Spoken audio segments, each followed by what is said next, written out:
Following is a presentation of the FC Dallas Radio Network. Out wide right with Ladero onto his favorite left foot. Finds Jack McGlynn centrally, just hit the post moments ago. No whistle as Musa got a tug of the jersey. We play on, ball in behind for Julio. Foot race here. Anderson, Julio, past Tarbell, empty net. Anderson, Julio! FC Dallas feels so good after an inspiring 3-0 victory over St. Louis City last Saturday. Now with 2 wins at Toyota Stadium under their belt, the Toros will look to make it a win streak tonight under their Friday night lights. In their way is New York City FC making their 5th ever trip to Frisco. The Pigeons have only won once at Fortress Frisco, a 1-0 win back in 2022. Dallas looks to keep the good times rolling tonight when they take on NYCFC. Along the lines of the FC Dallas Radio Network, it is the FC Dallas pregame show presented by your local Toyota dealer, Toyota. Let's go places. On tonight's presentation, we'll have the sounds of tonight's match.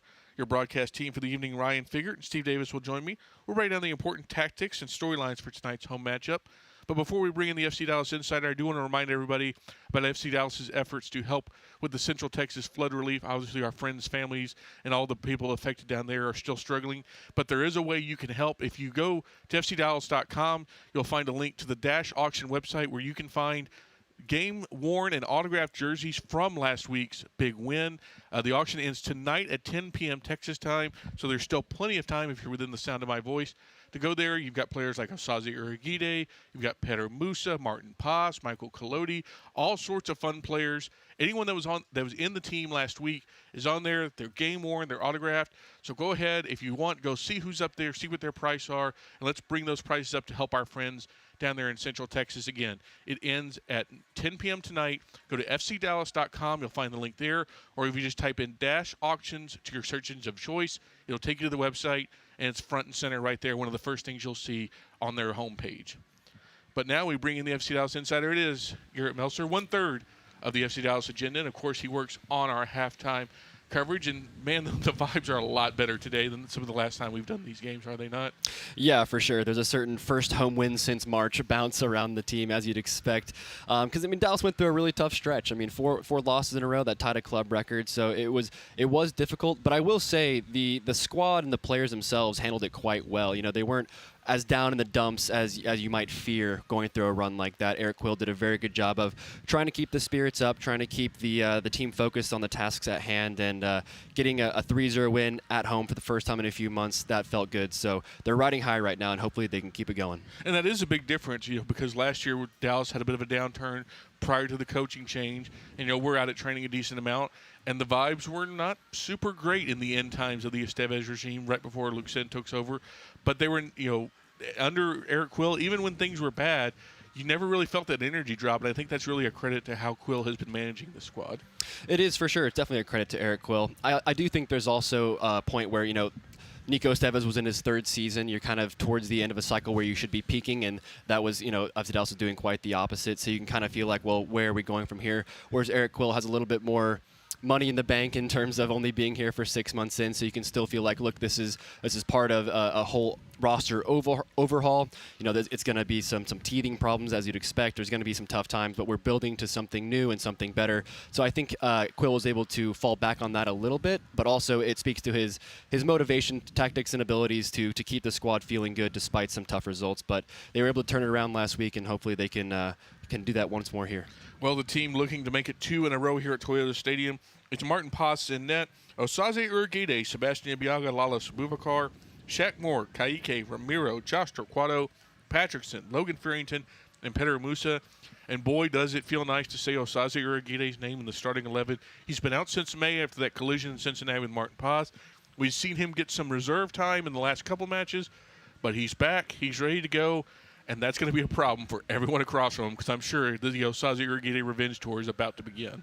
For sure. He's such an important part of this team. He was definitely my FC Dallas player of the season through the first third of the year. His injury came out, obviously it's never a good time to have an injury, but it happened when FC Dallas only had a few games in the month of June and then in early July. If it happened, earlier in May, it would have been a real problem when Dallas had, 7 games during that month alone. 7 games in 29 days. But we've seen the defensive record struggle without him, and it's no surprise. He's such an important part of that team. He's the anchor of that back line. He's the most athletic player back there, and I think he's also the best passer as well. So his absence was definitely felt, and they've been quite cautious bringing him back. 2 sub appearances, once also on the bench, but without coming in. And you'd expect that with the muscle injury he had. You don't want him to re-injure that in any way. So they're playing the long game, but I expect him to hopefully do a full 90 tonight, because as a center back, it is tough to play 60 and then come out like a midfielder or a forward might do. He has been all business since getting back out there. If you're not sure about that, again, I direct everybody to his YouTube page, because some of those workouts he does, whoo Nelly, that is a whole lot of action right there if you're curious. Well, from someone making their first start in a long time to someone making their 3rd straight start, it's Josh Torquato, who, by the way, happy birthday, Josh. He turned 18 yesterday. So while Garrett and I crumple into dust, let's talk a little bit about the birthday boy. We all have been wondering, like, when's it going to expire? Because he's a 17, 18-year-old playing in MLS against grown men. So far, it hasn't. How is it not? Yeah, it's a real credit to him, because he wasn't a super hyped player coming out of the academy. He was really off the radar in terms of the North Texas call-ups and FC Dallas call-ups until this season, really, when he went on the preseason trip, because FC Dallas needed an extra body at left back. But he impressed the coaching staff with just some really solid play, and he's carried that into the MLS matches, which is a huge step up from playing U16 games like he was last season. And what I think he does is he just keeps the game very simple. He doesn't try to do too much, which you expect for a young player, but I also think he just follows instructions very well, because Eric Quill clearly trusts him, and he offers a really steady hand there at that left wing back spot, especially when he's kind of the foil to Shaq Moore on the opposite side, who's always bombing forward and looking to get into the attack. I think positionally, Josh Torquato has been really impressive for a player his age, and really the sky's the limit if he keeps on this trajectory. I really can't wait for the time, and it's going to happen in one of these upcoming games when he starts, where Shaq Moore ends up dropping back a little bit. Torquato bombs, nobody expects it, and he pulls off either a wicked goal or some sort of very assist. I think it's coming one day. Mark today down, and then if it happens in like 30 minutes, y'all can thank me later. But Patrickson comes back in the lineup tonight. He'll be alongside Petter Musa and Logan Farrington. And we've kind of seen a bit of a revolving door. We've seen Bernie Kamungo has been up there. We saw even Logan Farrington drop back and kind of take that spot. Eric Quill has a very specific way he wants that position played. But this is an interesting choice, as Patrickson has had a good run of games, but this is a little bit of a different role for him. It is, but hopefully he's building off of a really good spell, because I think this is his best run of games in an FC Dallas shirt since arriving on loan last season. And he's been a tough player to pin down in terms of position. We've seen him play, as a left winger at times, as an attacking mid, box-to-box mid, defensive mid. I do think at this point in his development, and he's still quite a young player in his early 20s, I do think because he's not overly confident in his defensive positioning, I think this kind of attacking / back and forth player makes a lot of sense, because he covers a ton of ground, and also he can strike a ball from distance. He's hit the crossbar twice with some thunderous strikes from outside the area, so he's definitely due for a goal, but I think this is a good spot for him right now, and he'll look to try to feed the front two, but also get on the ball himself a little bit in the final third. Meanwhile, if he has to come out at some point, it would likely be that Lucho Acosta would take his spot. Acosta is back in the 20 tonight. He is on the bench after missing out with yellow card suspension against San Jose. Personal reasons last week in the St. Louis win. We talked to Eric Quill yesterday. It was very high on his number 10. His DP said he expected, he said for all we know, he'll come in and score the winning goal. He spoke highly of what this growth has been in the last couple weeks. I'll be honest, I don't really know what to expect, but if the coach says it's going to work out, he's been right a lot this year with guys. Where's your take on this? Well, it's the million-dollar question. Lucho Acosta is kind of an enigma right now in some ways. Look, the talent is undeniable. We've seen flashes of that multiple times this season. Think back to his goal in the Open Cup against New York Red Bulls. Just sheer individual brilliance at a really important time. But also, I think sometimes he's maybe taken almost too much creative responsibility, where all the players around him just look to him to create something out of nothing, and they don't take enough responsibility upon themselves to do it on their own. And then, when teams can see that and they see, oh, Lucho is really the only creative outlet here, they can hone in on him and shut him down. And we've seen that at points this season as well. So I think maybe him coming off the bench in a place might actually be good for him where he is right now, where he just doesn't feel like he has to be the man for 90 minutes. He can come into a game or watch a game for an hour plus, see what it's looking like, see what the team needs, come in and try to fill those roles. Because, look, we know what he can do on the ball. I think maybe the last thing we need to see is a little bit more defensive work rate out of him. because right now you can't make the whole system around him, but you also can't have him being in there just as a creative outlet, because he's got to be part of a collective, and maybe we need to see that a little bit more tonight. And I think that's what Eric Quill's looking for if and when he comes in tonight. Well, speaking of players coming in, the transfer window opened yesterday, and Dallas has already made a couple moves, 3 to be specific. Lucius Dietzen has come in from the Haitian national team and from overseas. He is not in the 20 tonight. Could be as very well against Portland on the 9th.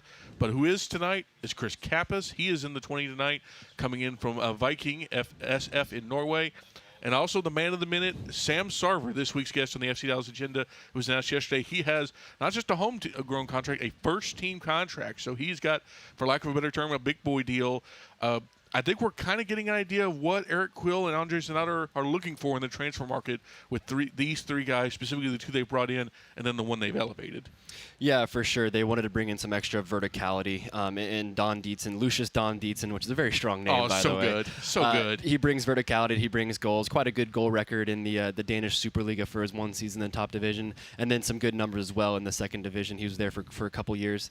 And he brings that pace to help out Anderson Julio when he's not in the squad, or be the foil to him in the same team as well. And Sam Sarver is very similar to that. A ton of speed, really good finisher, super direct. We saw that last game where he won the penalty and then revved up the crowd. A great moment for him, so super deserved for him. He's also the leader, Golden Boot leader in MLS Next Pro, so he's done a very phenomenal job since joining this organization through the draft out of IU.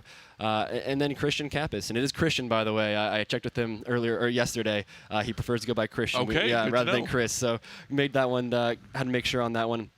But it's a good homecoming for him. We know he was in the academy back in 2017-18. The club wanted to sign him to a homegrown deal when he was 18 years old, but because of MLS's antiquated homegrown rules, they were prevented because he had grown up in Houston, although he did not play for their academy system at all. So Dallas was prevented from making that move, and he said, okay, I'll go to Europe and become a professional there. That's what he's done. He had a great career over there in Denmark and Norway. But he's an Eric Quill guy. That was his coach at the Houston Texans.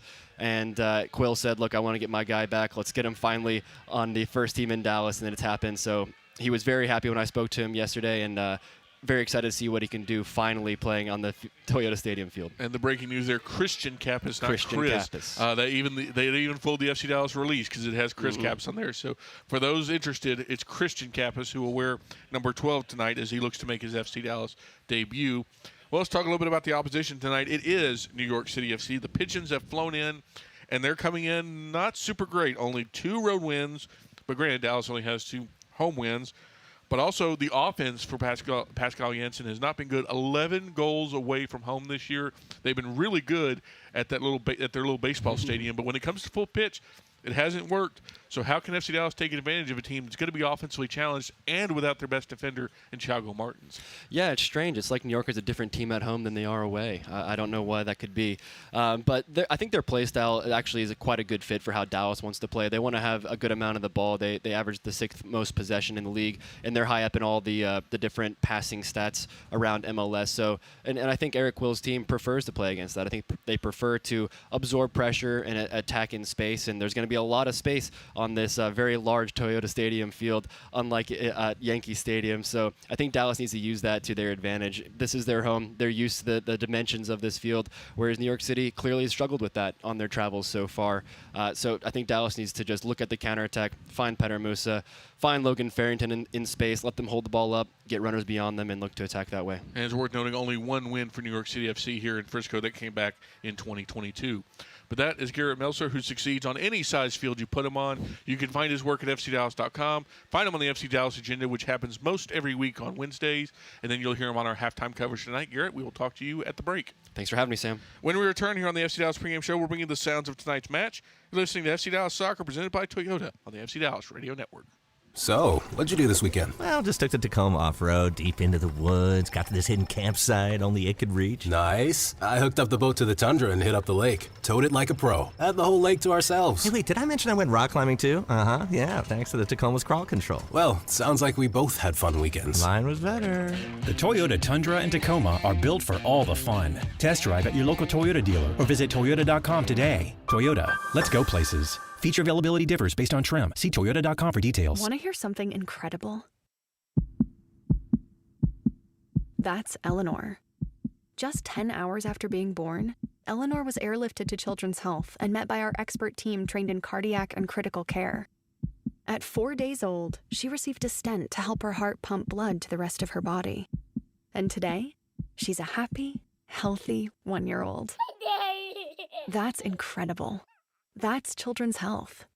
Incredible together. In sports, if you think joy only happens after you win, think again.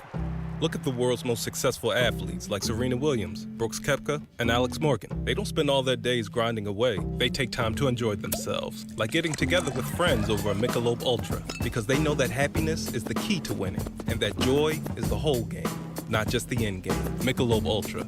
95 calories, 2.6 grams of carbs. It's only worth it if you enjoy it. Enjoy responsibly. AB Michelob Ultra Light Beer, St. Louis, Missouri.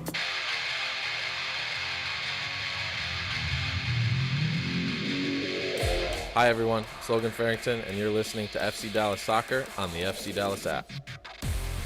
Winner, winner, Chick-fil-A dinner. All season long when FC Dallas wins at home, fans win free Chick-fil-A. Be sure Chick-fil-A app is up to date. Location services are turned on. Will you attend matches at Toyota Stadium?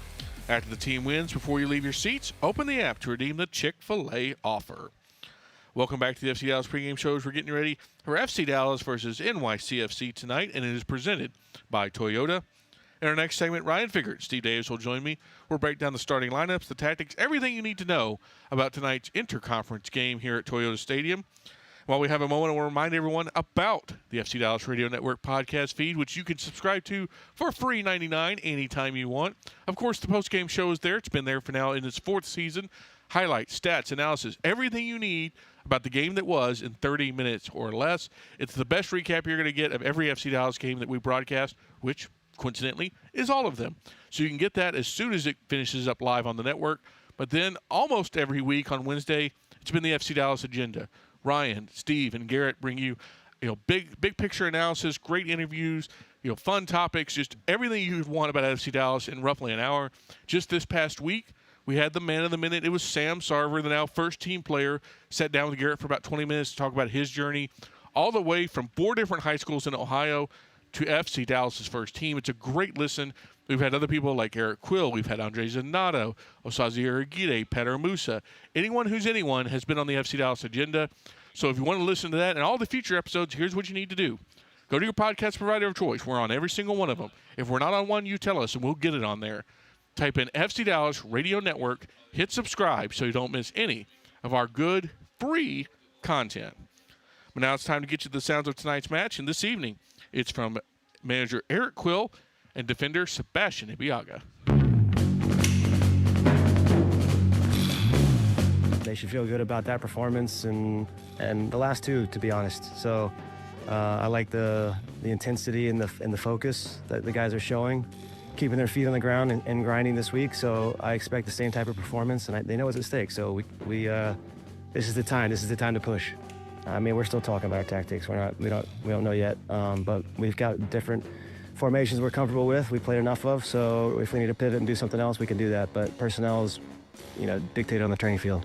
Yeah, I mean, I think obviously in San Jose we had a decent game. We wish we would come over with 3 points, but we saw a lot more collectiveness and a lot more togetherness on the field, and that's kind of a big thing we've been trying to, bring into our game, because we believe it's going to take everyone to kind of turn the season around. So these past 2 games have been an accumulation of that, and so we got a good result on the road, and then a big win here at home.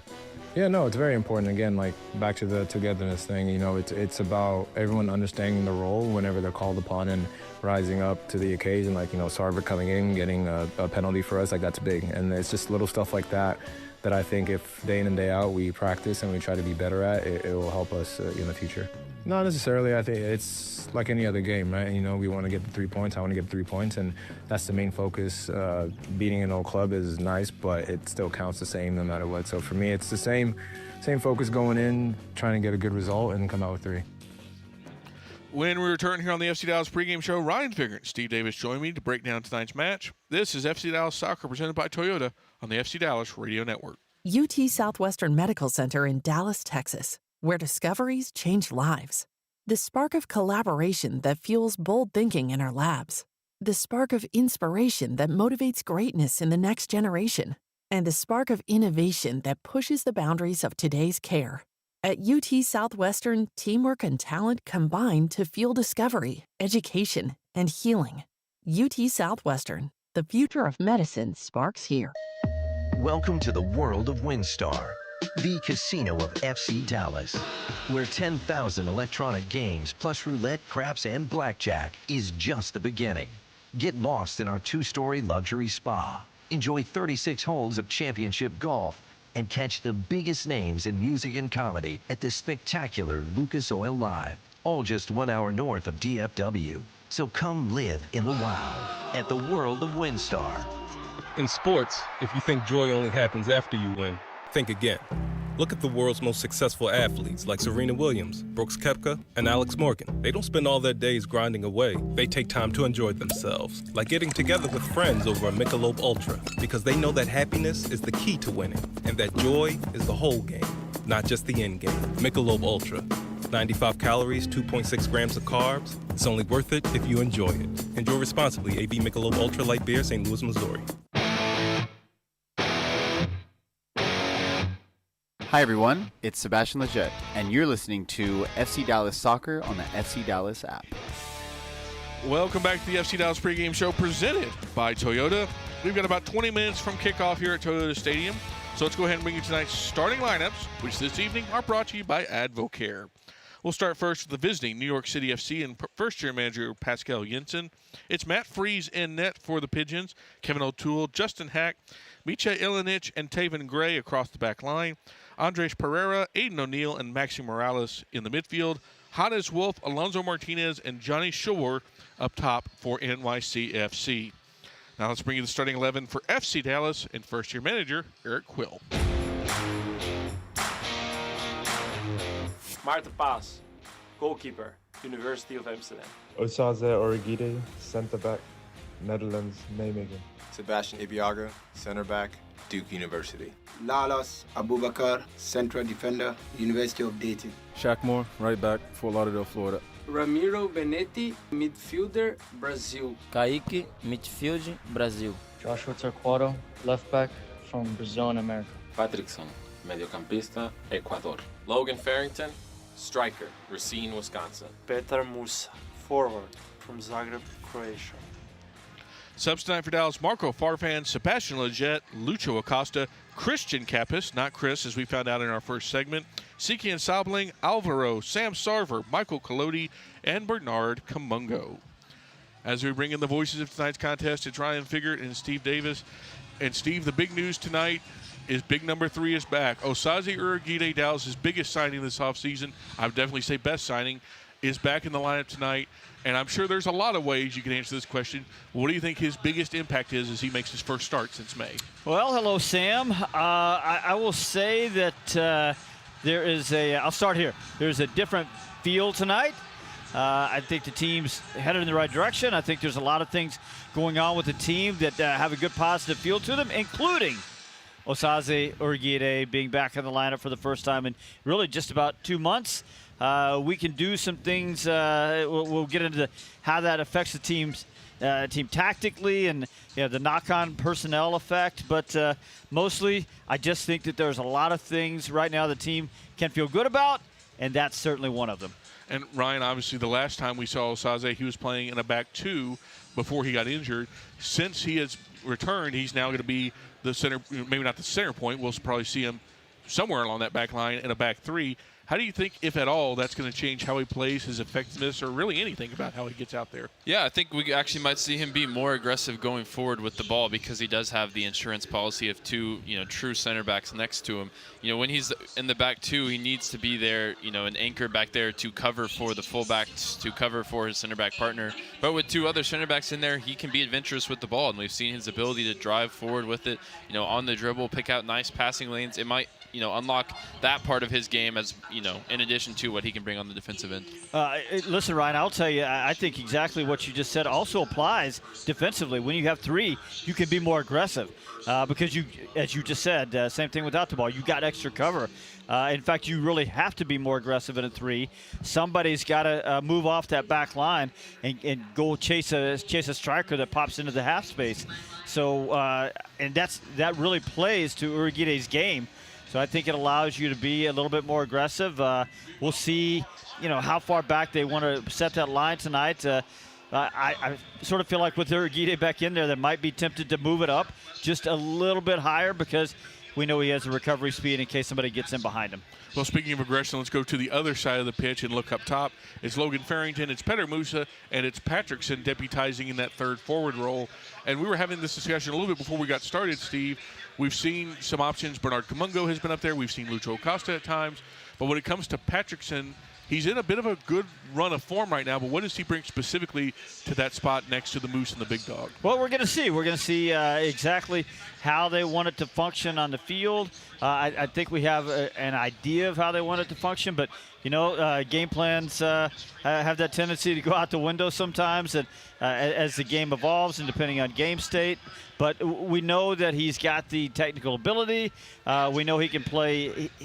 He can't play on the wing, but I think he really prefers to be sort of tilting inside. The one thing I'll say is we really need to see that final product effectiveness from Patrickson Delgado because we really haven't seen it. We've seen some good stuff in the midfield, but as he gets closer to goal this year, the bottom line production just hasn't been there. That would really help FCD. Yeah, and I think 2 avenues for him to get that, that bottom line production. One of them is set pieces. He came in San Jose, started that game, and put in some excellent service from set pieces with no Lucho in there, no Pedrinho in there. He's most likely going to be the designated set piece taker for corner kicks, free kicks, all of that. So I think that's a big avenue for him. Getting him in the lineup to where he can provide that to the team is huge. And he's also hit the woodwork quite a few times this season. He's been unlucky not to get that first goal. I really feel confident that's coming for him soon, maybe as soon as tonight. And, Ryan, we got a kind of an interesting look into how Quill wants that front 3, regardless of who's up there to operate. He called it in media leading up to this week an escalator style where he wants 2 up and 1 down, but he wants those guys to rotate. He wants those guys to move around. And I think the crux of that has really been Petter Musa has been so good in dropping in a little bit, moving forward. Like, he really has been, just the key part of that style working so far. Yeah, with this shift, with no Lucho in the lineup, he's the focal point of the team. Everything is sort of in relation to his position where he receives the ball, who makes the runs in behind, and he's lived up to that role in the team. He's been absolutely excellent, 4 goals and an assist in the last 2 games. I think, a great run of form for him in the time that last year he was also on fire in the month of July. Whatever it is, Petter Musa comes to life in the summer, and we've seen that once again this season. The team is responding to him, and he's, sort of his personality is projected onto the team as well. His willingness to fight for the team, to be smart, disciplined as well. And when you do that versus when you do the things that, you're in the lineup to do, and that's score goals, but he's not afraid to come back and help defend or play make for his teammates. He's in a great run of form, and hopefully it continues tonight. Meanwhile, we've got Shaq Moore back in the lineup tonight. He will start at the right wing back. Josh Torquato getting his 3rd straight start on the other side. Steve, I can remember all the way back to when we started calling the season back in Houston. One of the concerns we had was, is Dallas going to get overrun in a midfield that only has 2 guys? Well, we've seen in the last couple games those midfield numbers have been a bit different. How has bringing in those wing backs and specifically, guys like Torquato and Moore helped Dallas kind of maybe not take advantage of it totally, but at least even things up a little bit? Torquato is young, so he can cover ground, and that helps a lot. Leggett, who played at wingback spot last week, we know he's on the bench tonight, but he's smart. So it's things like that, knowing when to move inside, when to move outside, the timing of when you make those runs or make those movements. So all of that stuff helps, but one of the things that helps also is that Kaike's in there, and he's young, and he covers a lot of ground. That helps a lot as well. The other thing is it's a little bit about the opponent, too. We saw last week when an experienced player like Edward Leuven wasn't in there, Dallas really sort of owned the midfield. Leuven came in, and for 20 minutes, St. Louis owned the midfield. So it's also about the other guys. They get paid, too. They most definitely do, and I'm glad you led me there, because, Ryan, Kaike Romero back in tonight, and that seems to have become the preferred pairing for Eric Quill in the midfield. And I think you can make an argument that's probably the best group they have when it comes to all the available players so far. Yeah, I think it's funny, first of all, to think about the tactical evolution of this team. All the concerns we had back in week 1, week 2, week 3, and then we went to a whole new set of concerns, and then a whole new set of concerns, and now we might finally be settling on something that we feel can be a long-term, blueprint for this team. As Sam Sarver gets a round of applause from the crowd before we even get things going here. Still 10 minutes from kickoff. So, I think it's funny to think about the tactical evolution, and all the problems that have been solved and the problems that have been popped up and the availability. But to your point, Ramiro and Kaique are giving the team a solid foundation in midfield. But I think Christian Kappas will have a say in that midfield dynamic going forward once he gets fully acclimated to his time back here in Dallas. And like I said, I love when y'all leave me right where I'm going to go, because Eric Quill, who has been very good this year at making changes mid-match, has a very strong bench available to him. He's got the newly signed Christian Kappas. He's got Sebastian Leggett. He has Marco Farfan. He's got Lucho Acosta, Sam Sarver. He has got just a lot of really good tools that if they get to the 60th minute, for whatever situation they're in, he has some options to deploy. We get to this point in the season when the transfer window opens up and teams have different options. And right now, Dallas is in a good place because they're getting players that are healthy again. They're getting new players in. Another one probably going to be on the at least available for selection next week in Dietzen. So it looks to me like the strongest possible attacking bench that Dallas has had all year. Yeah, and I asked Eric Quill about that because we were out at training yesterday, and there's more players out there than there has been all season long. You've got Nolan Norris is just about back healthy. He's not in the lineup tonight. Anderson Julio was somewhat involved. We expect him to be back fully available soon, and Dietz in there as well. You've got so many players involved now, and guys that have been playing are now going to go to potentially not even making game day rosters, and that's the level of competition that these new signings and guys getting healthy has brought to this team. And Eric Quill's excited about it. He said, look, nothing is given in this industry, and guys have to earn their spot every week on the training ground. That's how you push players to get more out of them individually. Yeah, there's an interesting thread to pull on there that might be safe for either the postgame show or the FC Dallas agenda coming soon to your ears. But let's talk about the Pigeons. They float into Fortress Frisco looking for just their second win as they come into Texas. And they have not been good on the road. 2 wins, 5 draws, 5 losses, 11 points, and they also only have 11 road goals. Ryan, they're also going to be without Thiago Martins tonight. They're going to be without Keaton Parks tonight. But they've still got some big threats in there, mainly Hannes Wolf and Alonso Martinez. Yeah, Hannes Wolf gets back just in time to play in this one. He missed the last game through injury. He's been really, really good for them this season. 9 goals, 4 assists on the year. Alonso Martinez has, gone from strength to strength. 16 goals a year ago for New York City, and now up to 9 goals again this season. He's a Costa Rican international, scored at the Gold Cup. This is a really quality center forward that is opportunistic and tireless. He slashes, makes runs in behind, all night long, and Dallas will have to be attentive to that. Luckily, they've got Urquide to help out in that cause at the back. Well, let's get to tonight's keys to the match. They are presented by Toyota, and they are also presented by Steve Davis. Thank you, Sam. Number one, they got to use this moment because I really feel like there's an opportunity here. Things are moving in a good direction. They got to do everything they can to keep this use the moment as motivation, use it as belief, use it to keep the little things going, to keep fighting for each other. Here's the moment, exploit the moment. Number 2 is just good mid-block defending. We saw it against St. Louis.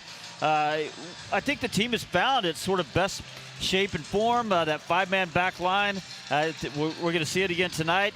It prevents teams from getting in behind. Ryan just talked about Alonso Martinez, how he's good at that. So good mid-block defending. Don't let players in behind. That's a key. And then just keep playing through Peter Musa.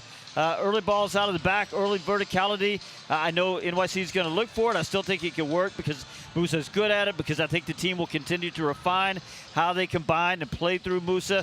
I think it's just the time to keep doing this, and they're going to keep improving on it. Those are your keys, presented by Toyota. Thank you, Steve Davis. The players are out on the pitch. Dallas in their Inferno kits, New York City in their black, orange, and blues.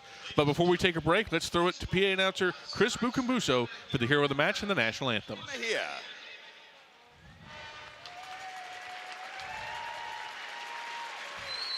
Jose proudly served over 20 years in the United States Army within the military police, retiring at the rank of Sergeant First Class. He is a 2-time Iraqi combat veteran and a recipient of the Bronze Star. Ladies and gentlemen, please help us honor Jose Mejia for his outstanding service as tonight's Toyota Hero of the Match.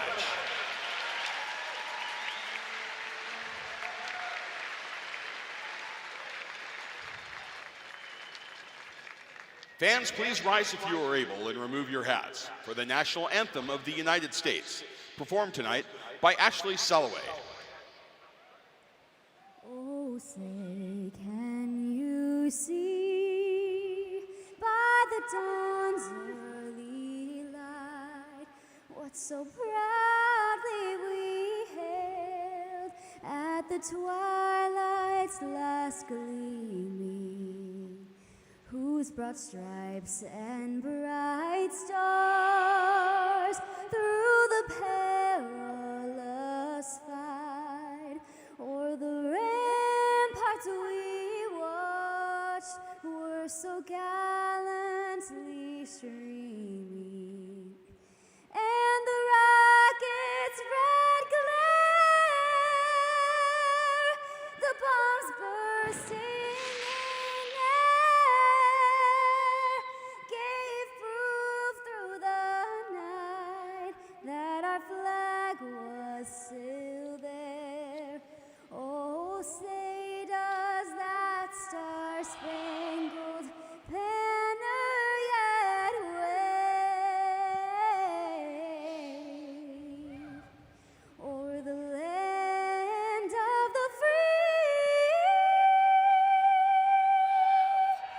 and the home of the brave.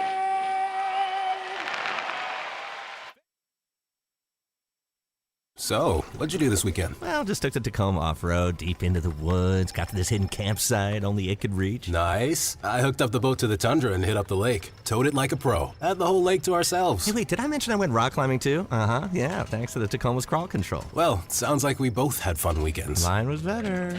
The Toyota Tundra and Tacoma are built for all the fun. Test drive at your local Toyota dealer or visit Toyota.com today. Toyota, let's go places. Feature availability differs based on trim. See Toyota.com for details. Welcome to the world of WinStar, the casino of FC Dallas, where 10,000 electronic games plus roulette, craps, and blackjack is just the beginning. Get lost in our 2-story luxury spa. Enjoy 36 holes of championship golf and catch the biggest names in music and comedy at the spectacular Lucas Oil Live, all just 1 hour north of DFW. So come live in the wild at the world of WinStar. Want to hear something incredible? That's Eleanor. Just 10 hours after being born, Eleanor was airlifted to Children's Health and met by our expert team trained in cardiac and critical care. At 4 days old, she received a stent to help her heart pump blood to the rest of her body. And today, she's a happy, healthy 1-year-old. That's incredible. That's Children's Health. Incredible together. UT Southwestern Medical Center in Dallas, Texas, where discoveries change lives. The spark of collaboration that fuels bold thinking in our labs. The spark of inspiration that motivates greatness in the next generation. And the spark of innovation that pushes the boundaries of today's care. At UT Southwestern, teamwork and talent combine to fuel discovery, education, and healing. UT Southwestern, the future of medicine sparks here. Hi everyone, it's Sebastian Ibiaga. Tonight's FC Dallas match is up next, right here on the FC Dallas app.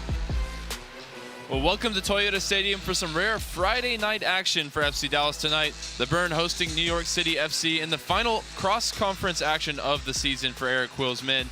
Fresh off the momentum-shifting win 6 days ago against St. Louis, it's Alonso Martinez, Hannes Wolf & co. in from the Big Apple. And with Petter Musa on fire here in Frisco, we should be in for a good one tonight. I'm Ryan Figert, joined on the call here on the FC Dallas Radio Network by the one and only Steve Davis. And Steve, we're just a couple minutes away from kickoff, and this one has a lot of implications for Dallas to seize that momentum, as you mentioned in the pregame show. Well, they have to. Look, I mean, nobody should pretend that 8 of a possible 33 points is where this team wants to be. You can't think about that. You got to think you got 3 of the last 3 points available. You got 18 points available at home matches the rest of the season. Got to be thinking about going and getting as many of those as you possibly can. New York City closing out a 4-game road stretch in which they've been going from heat to heat to heat. Orlando to Kansas City to here in Frisco. Dallas in the middle of a 3-game home stretch, looking to get maximum points, get back on track, and fighting for those playoff positions come the end of the season. They got off to a good start on the homestand against St. Louis last Saturday, And this is the next stop in turning the season around here against New York tonight. After the coin toss, it'll be New York in all black, moving from left to right here in the first half. FC Dallas in their light Inferno kit, moving from right to left. Martin Pass in green and the goal down to the right. Matt Freese, recently the U.S. men's national team #1 in goal, down to our left in all yellow. Referee tonight, John Freeman, awaits final confirmation to get things going here, as the officials are in a bright pink uniform tonight. He's assisted by Gerard Kader-Lebuet and Eduardo Jeff. Fourth official, Philip Dujic, and the VAR, Ismail Elfat. Maxi Morales standing over the ball, man. How about that guy? 38 years old. He's been in New York since 2017. He had 20 assists a couple of years after that at 19. Not quite the same player, but still pretty effective. The only player to play every single game from the start this year for Pascal Janssen at 38 years old. We are underway here in Frisco as Dallas hosts New York City tonight. Looking to make it 2 straight wins for just the second time all season long. And get on a win streak here. Point things back towards the playoff positions. It's at the feet of Matt Freese here, 30 seconds in. And it will be Tavon Gray, and he's giving it away here. Petter Musa inside the 18. Petter Musa shrugs off the defender, gets the shot towards Freese, and he saves it as Tavon Gray, I was just about to mention, in at center back, not his natural position, and he made a mistake there early. Could have been costly. Oh, he sure did, and you would have had to bet $5 that Petter Musa was going to put that away. He could have gone down. A ton of contact from Justin Hack, but Musa fighting to stay on his feet, got the shot away, but was certainly put off by, look, actually it was in the midfield there, Aiden O'Neill. He's fighting from behind, and he had a tug of the jersey as well. I mean, O'Neill almost pulled his shorts down, didn't he? There's maybe cause to bring it back anyway, but that's not usually how it goes inside the 18. Here's Ramiro lifting it out to the left side for Josh Torquato. Dallas with a good start here in the opening minute. Back to Kaique off his first MLS goal last Saturday. Ramiro hits the switching ball along the ground out to Shaq Moore on the far side. Moore into the 18 along the right side as Patrickson fires it across towards Torquato. Still not cleared. Musa up in the air, and now Hack will send it away. Uriguide retrieves the clearance. Now he's on a run up the right side. Back heel from Patrickson towards Uriguide. It's out for a Dallas throw near the corner flag. Safe to say this is not what the visitors wanted to start, but it definitely the way Dallas wanted to start. It's all hands to the defensive pump for New York. Shaq Moore sends a cross in from the throw-in, and it's volleyed away and out for another throw by Justin Hack. At 23 years old, is now a natural center back. That's not the position he grew up playing either, as they lost their captain and their leader at the back, Thiago Martins, to knee surgery this week. Dallas looking to exploit a weakness at the heart of the New York defense. Patrickson wide right into Ramiro, sees 2 defenders, out to Uriguide. Giveaway there from Uriguide along the far side. Quickly put him behind for the run of Martinez. Foot race here with Ibeagha. Martinez gets wrong side of Ibeagha, but Ibeagha kept track of the ball and did well there as he was losing ground in the foot race. I thought Martin Paz might come get that one, but he retreated and let Ibeagha take care of it, and Ibeagha did. Torquato runs out of room here on the near side. No, it stayed in play, but it is still turned over to Ilinic, who's in there at right back now for New York, as they're trying to make do across that back line. Good defensive record this year. A lot of that is down to some excellent play and goal from Matt Freese, who's kept out 7 goals above expected statistically. He's got the ball at his feet here once again. I'd say we're at a spot where nobody would be surprised if Matt Freese is the starter next year for the U.S. during the World Cup. Here's another run from Alonso Martinez, testing Ibeagha in behind. Ibeagha gets a slight touch, and it's enough to get it back to Martin Paz. But we wondered if Dallas would set that line high. They have, and Martinez testing it early. Now Dallas building through the middle.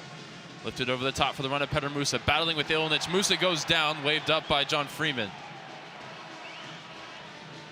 Sort of for a football reference, an uncatchable ball that he wasn't going to get to. And I think that made the decision easy for the referee, because Ilinic certainly came across to cut off the run.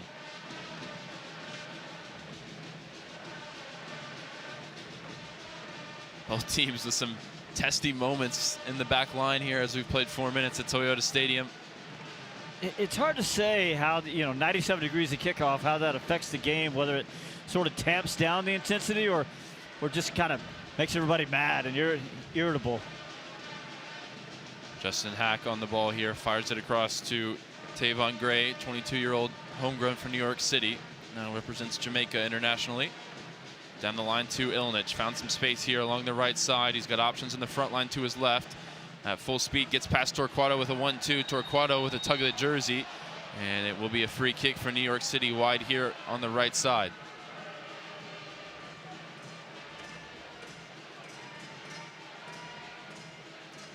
Just a little mistake there by Torquato. Find himself beaten and gives a little tug of the jersey. Kaike comes over, gives him a little encouragement, young player to young player. Either way, it's going to be something for Maxi Morales, likely Morales, I would say, to serve here. Wolf offers a left-footed option. Morales, 38-year-old with 6 assists on the season, 80 in his MLS career. Wearing the armband for New York City. And now has some competition for a spot in the 11 with newly signed DP on the bench tonight, Nico Fernandez. Dallas set their line a couple yards into the 18-yard box. Kaike, the one-man wall.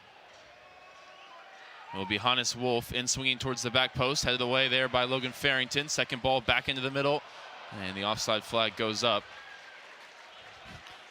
Good example here, Ryan, of how possession stats can be a little misleading because, you know, it's been all Dallas for the first 5 minutes, and yet the stats will tell you 67% of the possession have gone to New York. Oh, nice footwork there from Farrington to split 2 defenders and draw a foul in his own half. Well, the possession stat is usually counted by the actual touches on the ball, number of passes, and New York has done a decent amount of that in their back third. A lot of it inside the under penalty pressure. area. Yeah. Not where they want the possession.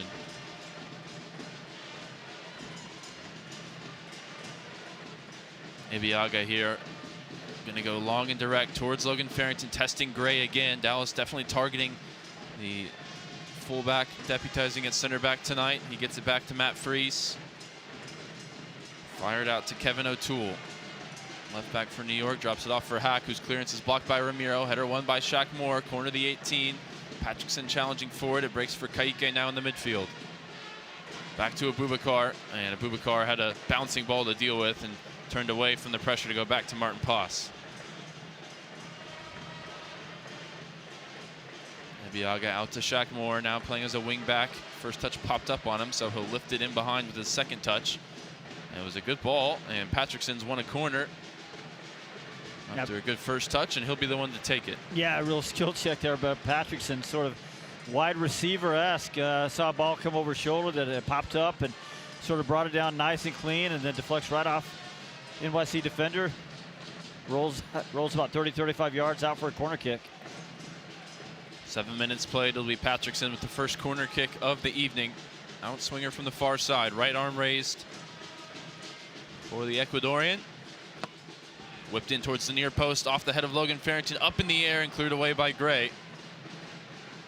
Shaq Moore, the last player back for Dallas, will help it all the way through to Martin Poss. Farrington had a chance with some space in the 18. He didn't get a lot of purchase behind it.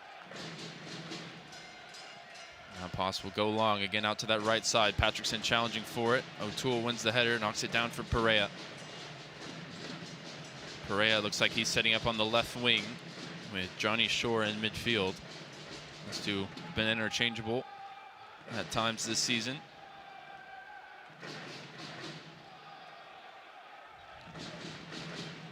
Perea got his first goal of the season in the last one against Kansas City. So Dallas's defensive shape is going to be just like it was the other day against St. Louis. 5 in the back, Kaike and Ramiro screening in front of them, and then 3 defending from the front. I think the line noticeably higher, though. Yeah. Deragide in there alongside Ibiaga and Abubakar. It's New York City in possession on the far side. Shore over to O'Neal.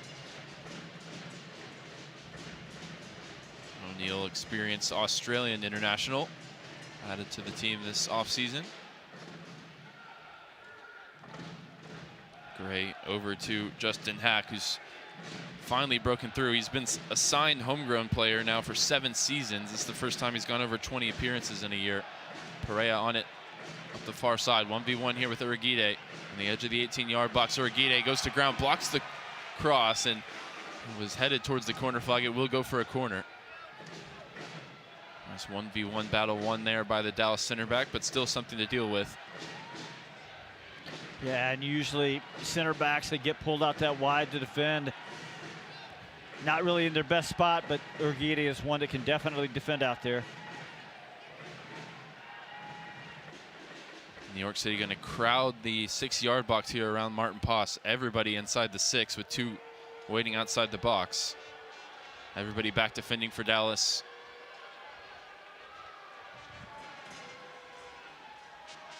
It will be Morales to take. Long wait for it, and now some collisions inside the 18 as New York City cued the runs. Yeah, it wasn't much of a collision as much as it was just a really big pick there. It was Perea starting on the back post, Urguide chasing him, and then big pick comes in there from Alonso Martinez, and John Freeman spotted that right away.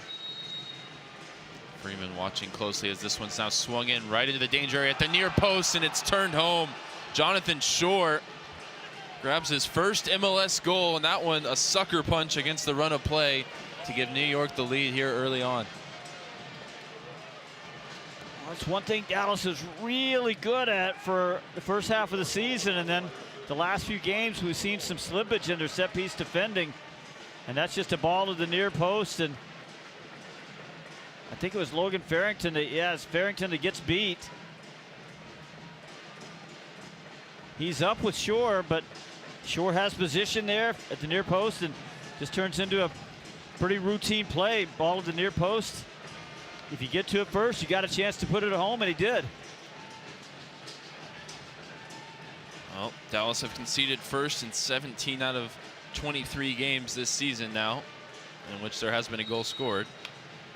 They fought back to win 17 points from losing positions, and now they're looking to increase that number after conceding this early goal. Unable to make those first 10 minutes of pressure towards the New York goal count. Just looking at the numbers, Dallas is only left for 294 minutes this year, 17% of the season. And that'll certainly help New York City settle in after a rocky opening 10 minutes. It also underscores just a little bit, you know, when you get those early chances, you got to put them away. Nice tackle from Ka'ike to Musa, back to Farrington. Farrington out to Shaq Moore on the far side. Farrington dumped to the turf as Moore whips this one in towards Musa, nodded down towards Patrickson. Emergency defending there from Hack to put it behind for a corner. Now Musa knocked that ball down, and Patrickson sort of set up to do a little sidewinder. I need to see him attack that ball, not sort of sit back and wait for it.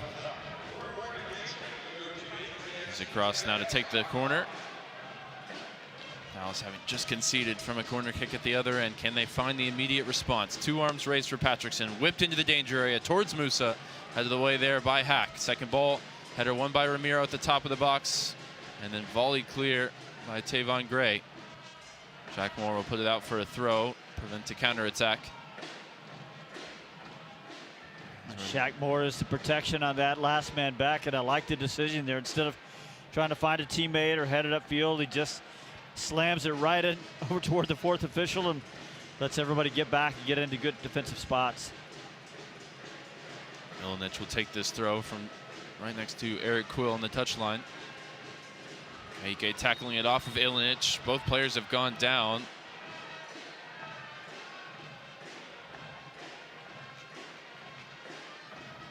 Ka'ike showing the referee stud marks on his ankle. Meanwhile, Ilinich is holding his right ankle as well, now helped to his feet. It's not a foul. It certainly wasn't. It was Ka'ike who had his foot on the ground and got stepped on. Bizarre decision. I mean, it did happen quick, because at first I thought it was Kaike's foot on top, but that's what Freeman saw as well, but the replay shows differently. So it'll be Morales just to go backwards to restart play here. Ilinich, no ill wear there on the New York City right back. Gray has looked really uncomfortable to start this game at center back. Another dangerous pass back to Matt Freese, who sends it clear. Header won by Abubakar. Ramiro, nice first time ball forward for Patrickson into Musa. Musa on the turn to his right foot. Musa, pass Freese, side netting. And there's the instant response as Petter Musa just can't stop scoring right now.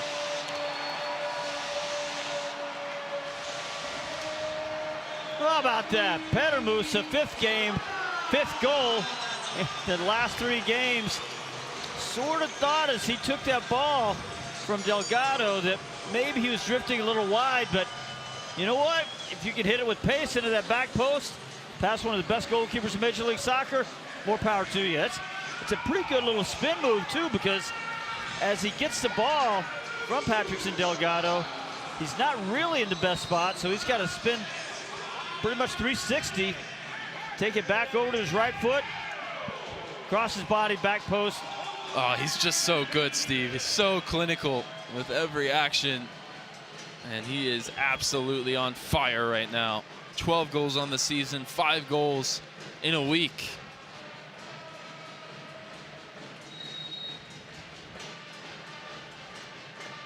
And Dallas instantly back in this game, and you feel like with that guy up front, they're not done scoring tonight. Patrickson will get the assist, his 2nd of the season. I mean, since Acosta's lost his place in the lineup, it's so obvious this is Petter Musa's team. Ebiaga, nice tackle in the middle of the field. Quickly ahead to Patrickson, out to Shaq Moore. Shaq Moore through the legs of Maxi Morales. Patrickson keeps possession, finds Ramiro. Dallas moving it quickly here through the lines, and then Shaq Moore is dumped to the turf by Johnny Shore. I was out at training yesterday watching the team prepare for this one. Just taken by a couple of different times that Eric Quill stopped, the 11v. Here's the ball in behind for Logan Farrington from the free kick. Farrington past Freese. Oh, it's 2 in 2 minutes. Logan Farrington back on the score sheet.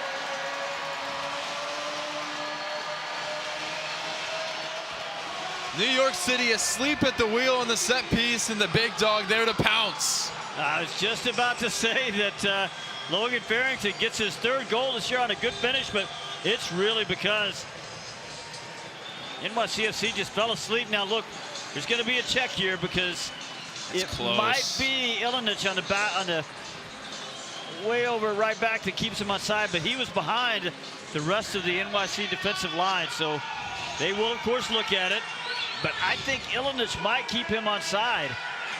Well, if we can get the swings and roundabouts from the Colorado game back in week 2, where he was onside, called offside, I won't mind it here. As Ramiro spotted the run of Farrington, picked him out with a great ball over the top, and the goal stands. Confirmed. Logan Farrington's given Dallas the lead here. After briefly falling behind, they've come roaring back to lead now 2-1. Well, he was 2 steps behind the center backs, and so he sort of looked offside, but it was Ilinic that really did fall asleep on that free kick. He just wasn't up with the line. The right back for NYC. That little change they've made with Gray at center back, and you've seen it. You spotted it a couple of times where he doesn't look comfortable. Ilinic doesn't look comfortable at right back. I was in the middle of talking about how the team is just playing so quickly and so vertically. First touch is always forward, and that's what Eric Quill was preaching to the team on the training field. I don't want to see you go backwards or side to side. Lose the ball going forward, and we'll recover from there. But it's paying dividends, and that one straight from the free kick. Ramiro spotting the run, picking up an assist, and Farrington grabbing the go-ahead goal. Hannes Wolf is hearing some boos from the fans here as he stayed down under contact. Now it's lifted long towards Farrington, brings it down. Can't keep possession there as Aiden O'Neill makes the tackle. Well, the thing is, right, we've heard a lot of that all year. Play vertical, play faster, get forward. First touch forward, lose the ball going forward. But it just wasn't happening. And the last 3 games, the game model that Eric Quill has envisioned is actually coming to fruition. Or coming to fruition. Never mind what word I just said. We won't dig deep in the dictionary. Right. Kaique inside his own 18-yard box goes back to Ibeaga, who will lift it out to the right side. Patrickson and Shaq Moore combining over there, and it's lifted ahead towards Musa. He won't get it this time, but he directs some applause back towards Patrickson, who assisted him just a couple minutes ago when this game looked very different. And I think credit goes to the Dallas side for not letting their head drop after conceding the goal. They were on top for the first 10 minutes, dominating the game, and that continued despite that sucker punch from New York City. Well, it wasn't sucker punch because it's really the only thing NYC has had so far. Now we'll see if they can offer a response to going behind. It's Hannes Wolf, the danger man here. Puts it in behind for Ilnich, up the right side, a lot of space, digs this cross out, misses everybody, it's over their head. Breaks for Johnny Shore at the corner of the 18. O'Toole over to O'Neal. O'Neal, one of those players that made a couple different stops in the City Football Group system. Started his career back with Melbourne City, down under in his native country. Perea looking to turn to Urguide's won a free kick here. This one out towards the far side, but at a spot again where they can put it into the 18. It's worth talking about that Dallas was one of the lowest teams in the league in terms of chance creation and shots on target. Averaging 10.4 a couple of games ago. Very low in the league. Last couple of games has made Petter Musa the focal point, averaging 13.5 shots. So 3 more shots a game just from the game model change. Morales, by the looks of things, to take this one. He'll step over it, leave it for O'Neal. Off the left foot, into the danger area. Boubacar gets the first contact, nods it out wide where it's picked up by Shaq Moore, who will just send it down the line. And that goes down on the stat sheet as a clearance, and Dallas leads the league in clearances this season. They're up there with Minnesota, who's another really direct team. Here's a ball over the top for Alonso Martinez. Martin Paz will pick it up out off his line. I mean, Sebastian Ibeagha had 17 touches in an entire game against St. Louis on Saturday. That's the level of directness. And that's not to say he didn't have an influence on the game. But in possession, that's not where Eric Kuhl wants the ball. He wants to go forward. He wants to go fast. Urguide chips this one ahead, looking for Kaique. Header won by O'Toole. Ramiro nearly intercepts, but it's Morales now in behind Ramiro. Morales approaching the 18-yard box, in behind for Alonso Martinez. Martinez rolls it past Paz, and it's came on once again. As Morales scything through the Dallas midfield, and it's the killer man up top, Martinez, to pounce. Well, I'm going to have to go back and really examine that one because Dallas defense got pulled all out of shape there. And I think it was because they just couldn't really get a hold of the ball. But I'm just not sure where everybody is defensively for Dallas, because all of a sudden it's 3 against 2, then 4 against 3, and Dallas is just at 6s and 7s, and Martinez is a guy that can take advantage of that, and he certainly did. Needed one touch to just split the last touch. 2 defenders. It really was. That's you're right. Maybe I'm not giving him quite enough credit, but it all happens, starts on that breakdown, and then his first touch just takes him right in between Ibeagha and Abubakar, and then he's just got Martin Paz to beat from close range. 10th goal of the season for Martinez, 7th assist for Maxi Morales. And if you like goals, we've got a few of them tonight. 4 now in 22 minutes to start this game. Abubakar put under pressure with the giveaway now. Perea on it for New York City on the far side.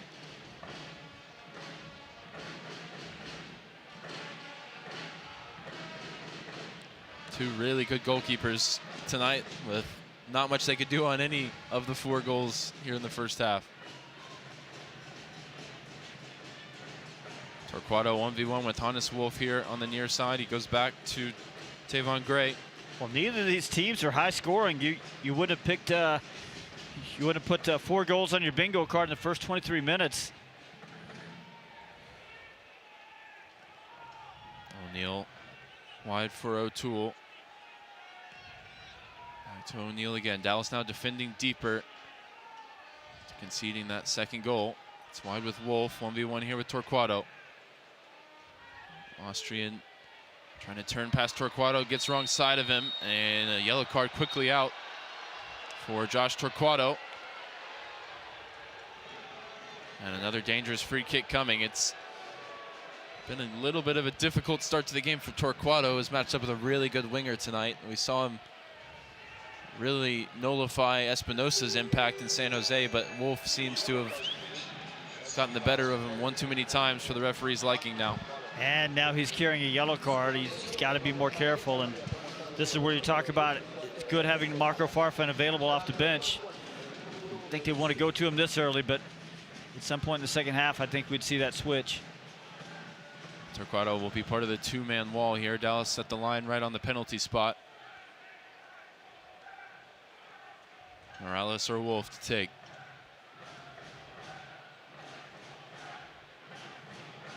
Freeman, another conversation with Urguide, who's always in the middle of these set-piece scrums.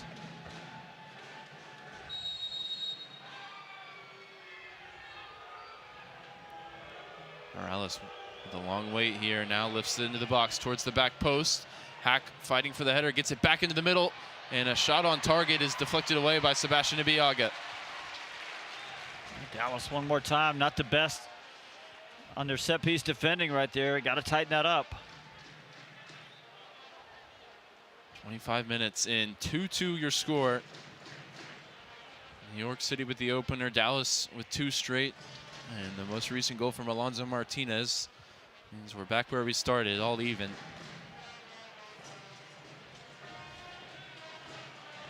And I think New York City has settled in a little bit now, and Dallas dropping the line a little bit further back. Torquato, a sliding tackle to put it out for a throw. That's a battle to watch. Similar to Gray on the other side, it seems like he's being targeted for sure. Here's Wolf in behind for Martinez once again. Martinez rounds pass, cuts it back in, and Ibeaga's there to clear it away. I mean, they've got a problem right now because Hannes Wolf is just really doing a number on young Josh Torquato.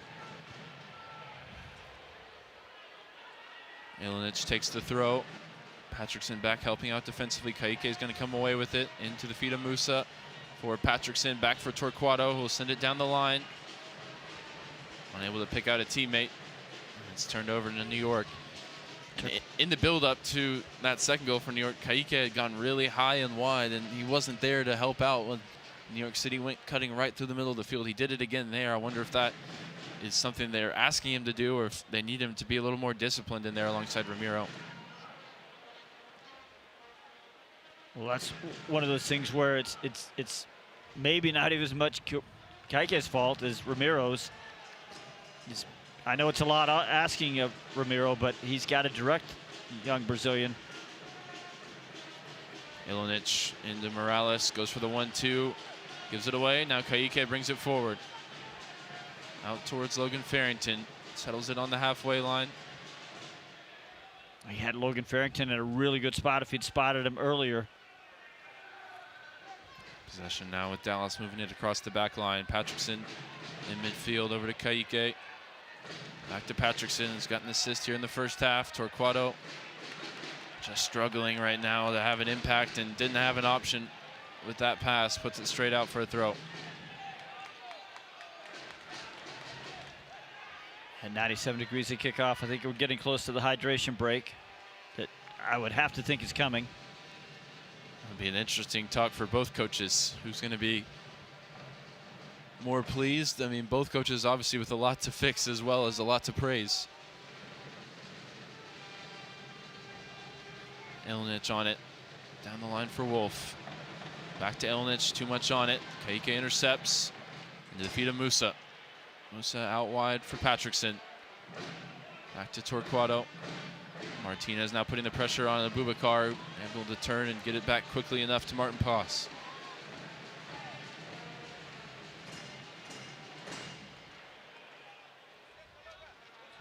Martinez, really impressive for me in these opening 30 minutes and just leading the press, keying on to Dallas in their weak moments. Was also keeping his positions really high, just standing right on Ibeaga. It's not really a great, that is when they have the ball, it's not really a great matchup for Dallas. Here's Martinez, ball at his feet, lays it back for Maxi Morales, who will check it back for Tavon Gray.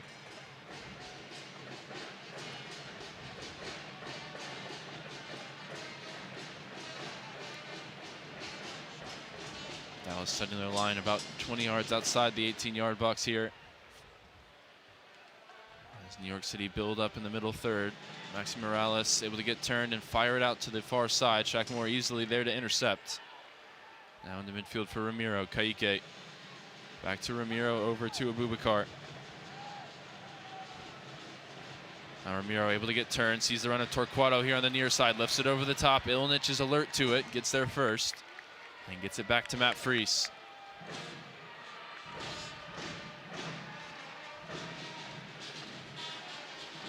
Hack on the dribble out of the back line, outran himself there and went sliding in. Ramiro coming out of that one worse for wear, and the card quickly out of the pocket for the New York City center back.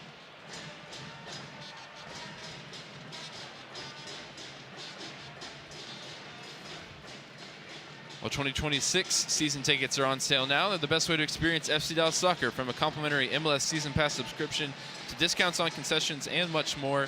This is truly the best membership option in sports. You can find the membership that's perfect for you at fcdallas.com/memberships. Renewals also now active if you're a current member. I'm sure VAR is going to take a quick look at this. I don't know if they'll send Freeman to the monitor for an official review, but Hack really got over the ball and he put his cleats right into Ramiro. I don't know if there's quite enough force in it. I was about to say, I'm surprised that they're not calling for the water break, but there you just heard that they are. But maybe not enough force in that one, but Hack really got close to something more than a yellow there. Ramiro's making his final protest to the referee as the teams make their way across for that hydration break. Dallas back home on August 9th to host the Portland Timbers. Only a handful of tickets remain for that one. You can visit fcdallas.tickets.com for more to get your seats secured. So the last few minutes, basically since about the 20th minute, New York's has pressed a little higher, moving up a little bit. Especially Jet warming up. You hope Ramiro's okay. Now, can New York keep that pressure that high in 97-degree heat? I'm not sure. But Dallas does have to find ways to get out, because right now they're having trouble getting around that press. Ramiro working with Dallas's athletic trainer Quan Lee on the far side, while the rest of the team getting some fluids and instruction from Eric Quill here on the near side. Pascal Jensen in New York City, really, he's got the tactics board out, going through some instruction with his team. Well, don't miss the FC Dallas Rewind on KDFI More 27 every Tuesday night during the regular season at 7 p.m. You can watch FC Dallas Soccer for free on KDFI More 27. It's free over-the-air channels available everywhere in the Dallas-Fort Worth market. This game will replay next Tuesday, and then the week after that, I believe we're going to show that Dallas terrific comeback win from the April 27th game at Inter Miami. Get another piece of that one, always worth a rewatch.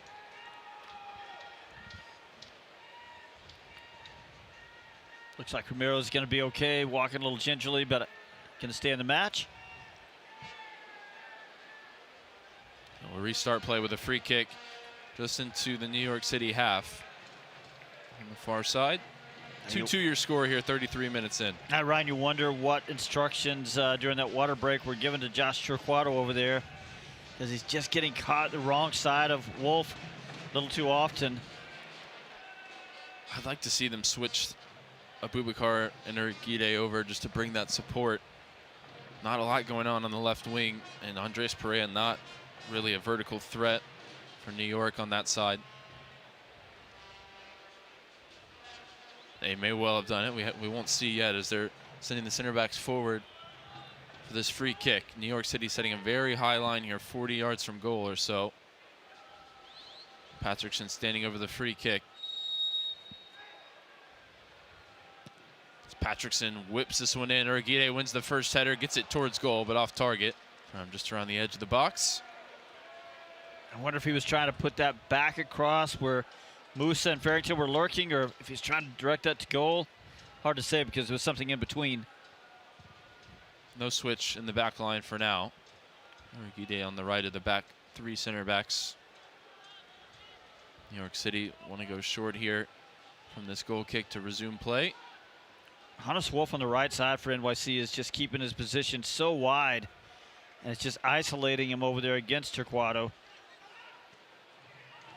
The ball down the line on the far side for Martinez. Urguide gets a foot to it, and he'll regain possession, getting it back to Martin Pass. Pass out to Shaq Moore, brings it down on the chest for Urguide. It's past one defender with a nice move, and now he's out of position as it breaks for Martinez. Martinez in the middle of the field, fires it out to Ilnich. Farrington helping him back defensively. Ilnich lifts a soft cross in. It's headed away by Osaze there.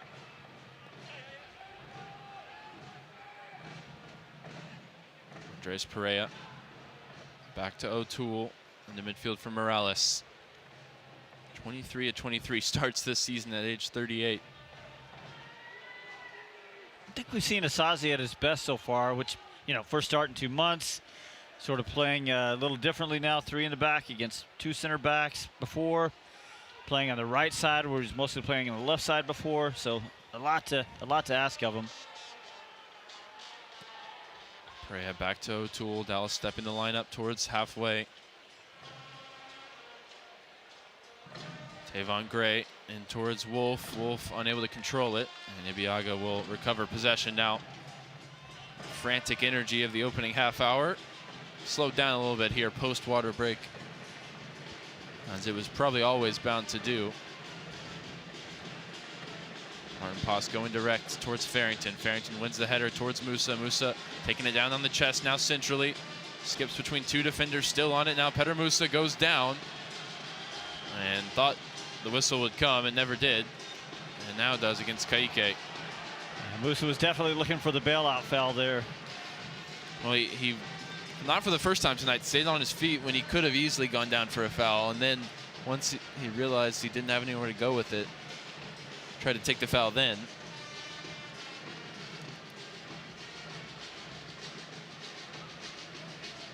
A different type of player probably wins a penalty in the first minute when he got a nice loose back pass and O'Neal was tugging on him from behind.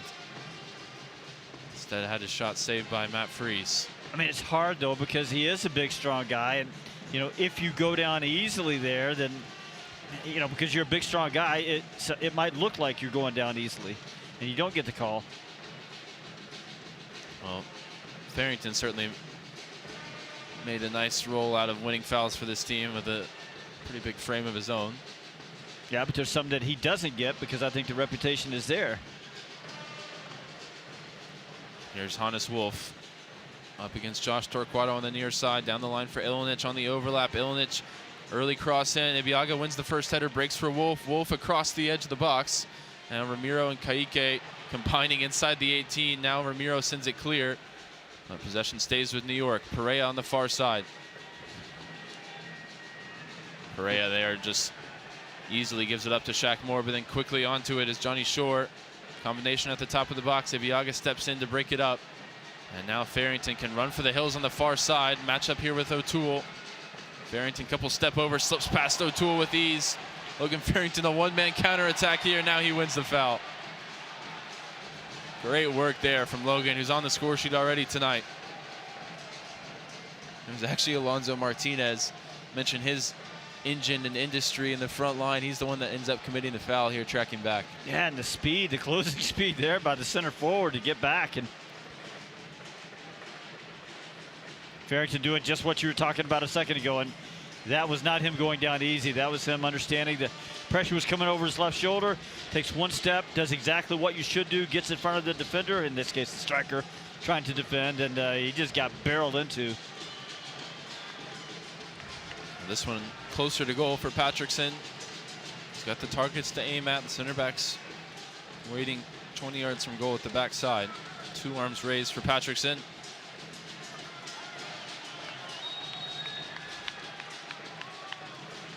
Whipped in towards Abubakar, unmarked. Abubakar on target with the header. And the offside flag belatedly up. But Dallas certainly had an overload on the near side there with the free man that seemed like Lawless maybe went a step early.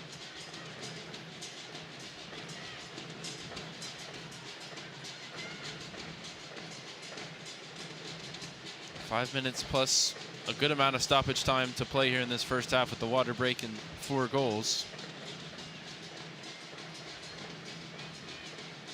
It just seems like after 20 minutes, NYC sort of figured out the angles against this 5-2-3 defending shape of Dallas. And Musa's influence has waned a little bit as well. In and out of possession. Forced a couple of mistakes in those opening 10 minutes. Ilinic fires it forward. Morales leaves it for Martinez. Nice tackle from Uragide. Gets it going the other way. Musa now on the turn. Puts it in behind for Logan Farrington on the far side. A little bit overhit. He'll keep it in play towards the corner flag. Checks it back now for Petter Musa. Corner of the 18. Turns past Perea. 30 yards from goal. Dinks it in off the left foot. Looking for Kaique. Will fight for the second ball with Morales. Morales gives it away to Musa. Musa can't keep it either. And now Shaq Moore gets it out to Logan Farrington on the far side. Farrington 1v1 here. Cuts onto his left foot. Lifts it in towards Musa. Hack wins the header. And O'Neal will get it clear. Perea trying to clear. Uragide blocks it. And last touch looked like it was off New York, but it'll be a New York throw. Nice job there by Uragide of recognizing it, sniffing it out. New York tried to get out quickly and just ran into a big French wall.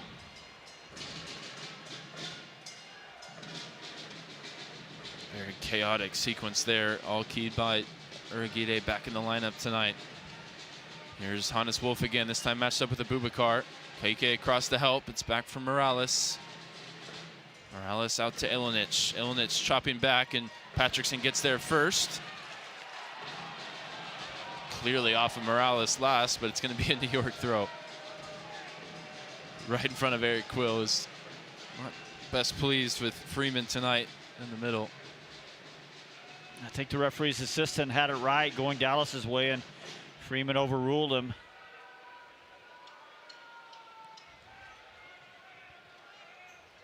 Tavon Gray in the New York half brings it into the Dallas half. Looking for options, finds Hannes Wolf between the lines. Wide for Ilinic, back to Wolf, back to Ilinic. Torquato goes biting in with the tackle. And it's last out off the Dallas homegrown.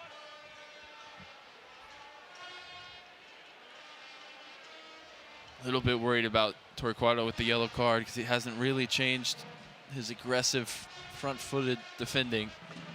He and Abubakar just really having some problems communicating on, who's taking Ilinic, who's taking Wolf. And Wolf trying to call his own foul, goes down, grabs the ball, and John Freeman calls him for a handball. Wolf is now staying down. Asking about some contact, but when you go down and grab the ball, you're putting your face where the feet are, man. Well, Delgado can't come in and kick him from behind, though, which he sort of does. There's not a lot of force in it.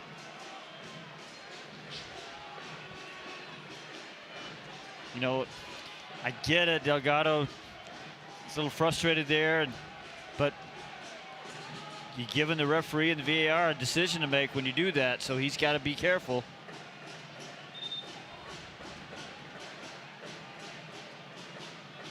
I will file that one away in the shenanigans file. No further sanction as we resume play. Abubakar direct, looking for Musa. Musa fighting for it in the air. Offside flag is up as he was making life difficult for the two center backs for New York City.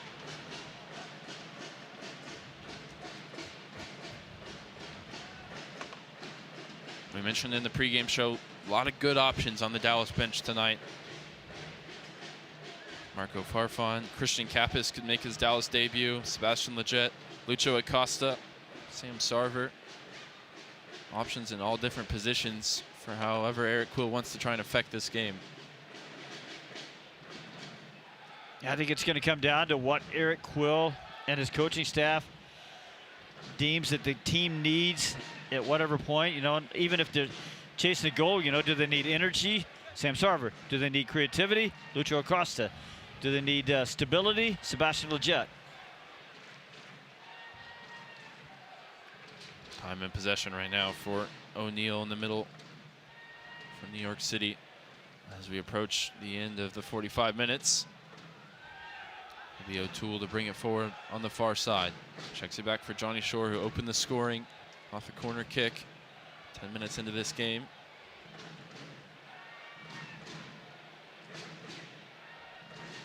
Hack out to O'Toole.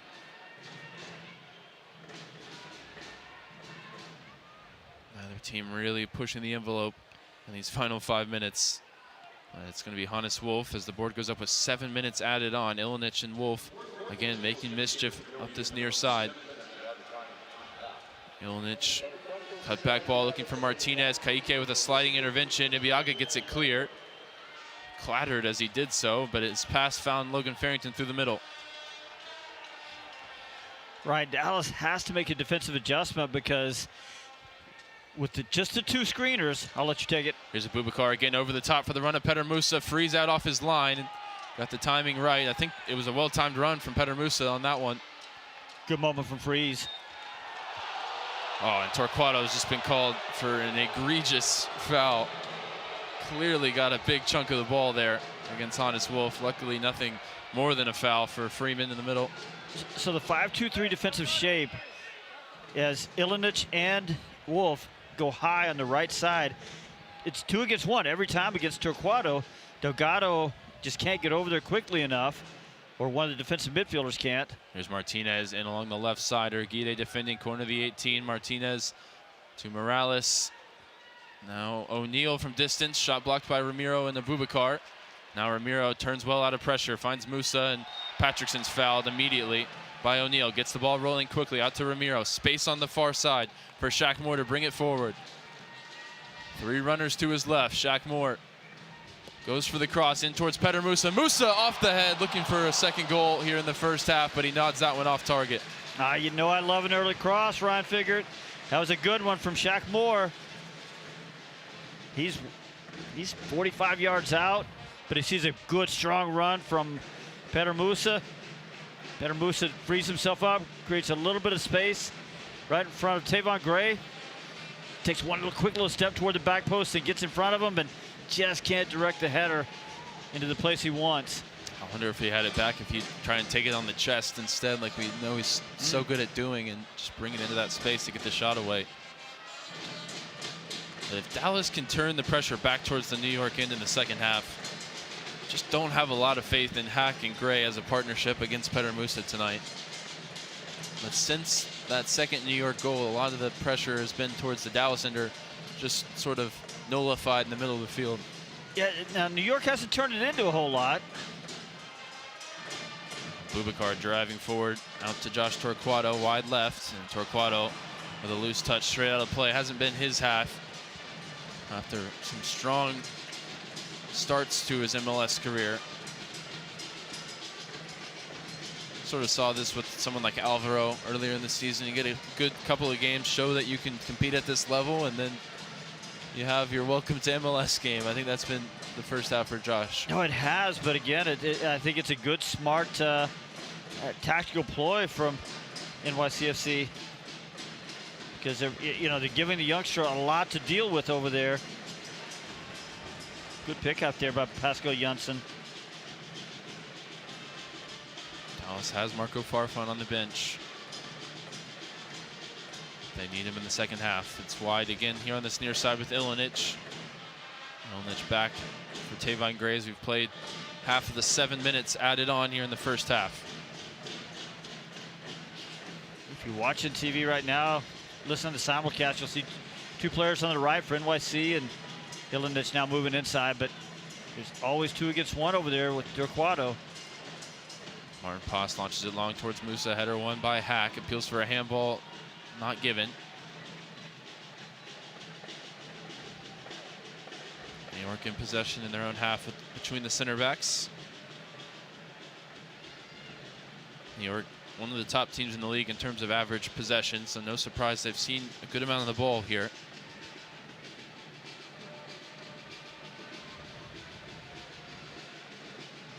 Ilinic in his own defensive third is going to lift this one long towards Martinez. Easily cleaned up there by Shaq Moore.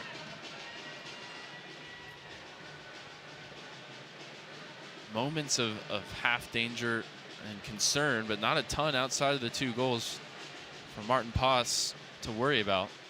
It's sort of the odd scenario of Martin Paz having seen 2 fly past him, no fault of his, but still hasn't made a save.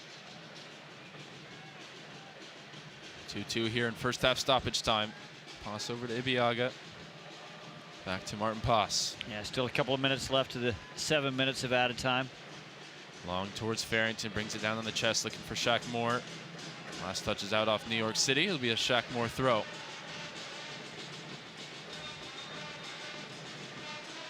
Waved back by John Freeman, who might remember Eric Quo from a certain 2019 USL League One final that he refereed here for North Texas SC. Ibeagha over the top, looking for the run of the strikers, overhit that one.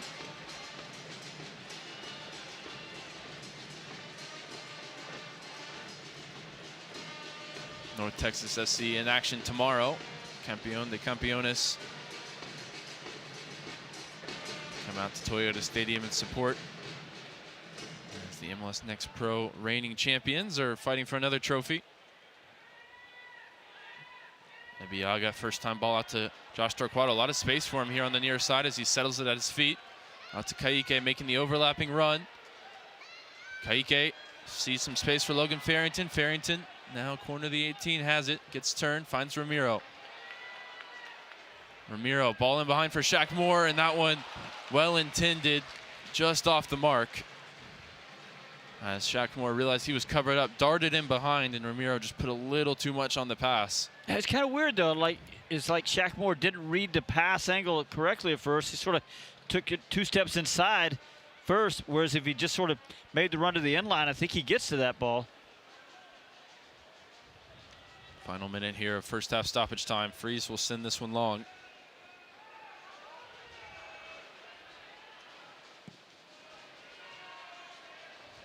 Rise right on the halfway line. Header won by Ibeagha, straight up in the air. Second header won by Johnny Shore for New York. Straight up in the air. Farrington brings it down, spins past Hack easily. Logan Farrington now darting up the right side. Shaq Moore there for support. Here's Shaq Moore inside the 18, takes one touch, now fires it across goal. Freeze spills it. Farrington scores. It's a brace for Logan Farrington right on the stroke of halftime. What a first half this was. 3-2 Dallas. Well, I feel like this half has been defined by defensive mistakes, and I'm not quite sure what happened there with NYC, but Farrington was there to pounce, but it's like they just sort of slow down and everything looks like it's happening in slow motion for a moment. And it's another one that's going to be a very close offside decision where Ilinic again steps behind the line like he did on Farrington's first goal. It's going to be Shaq Moore, the player in question. He got it fired in, difficult for Freeze to deal with, and Freeze had it come off his right arm and then his left, right to the feet of Logan Farrington, who fired it home. Yeah, well, no matter what happens, credit Farrington with staying with the play, following up, just like a striker should do. I don't really know that there's much more that Matt Freeze could do as that ball was fired across.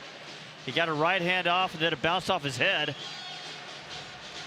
Now, the critical thing here is that the play, the referee's assistant's flag on the far side did not go up, so they're going to have to find conclusive evidence that Shaq Moore was offside. Same situation for Farrington's first goal. But they are holding it here, and you think the half is probably done, whether the goal stands or not.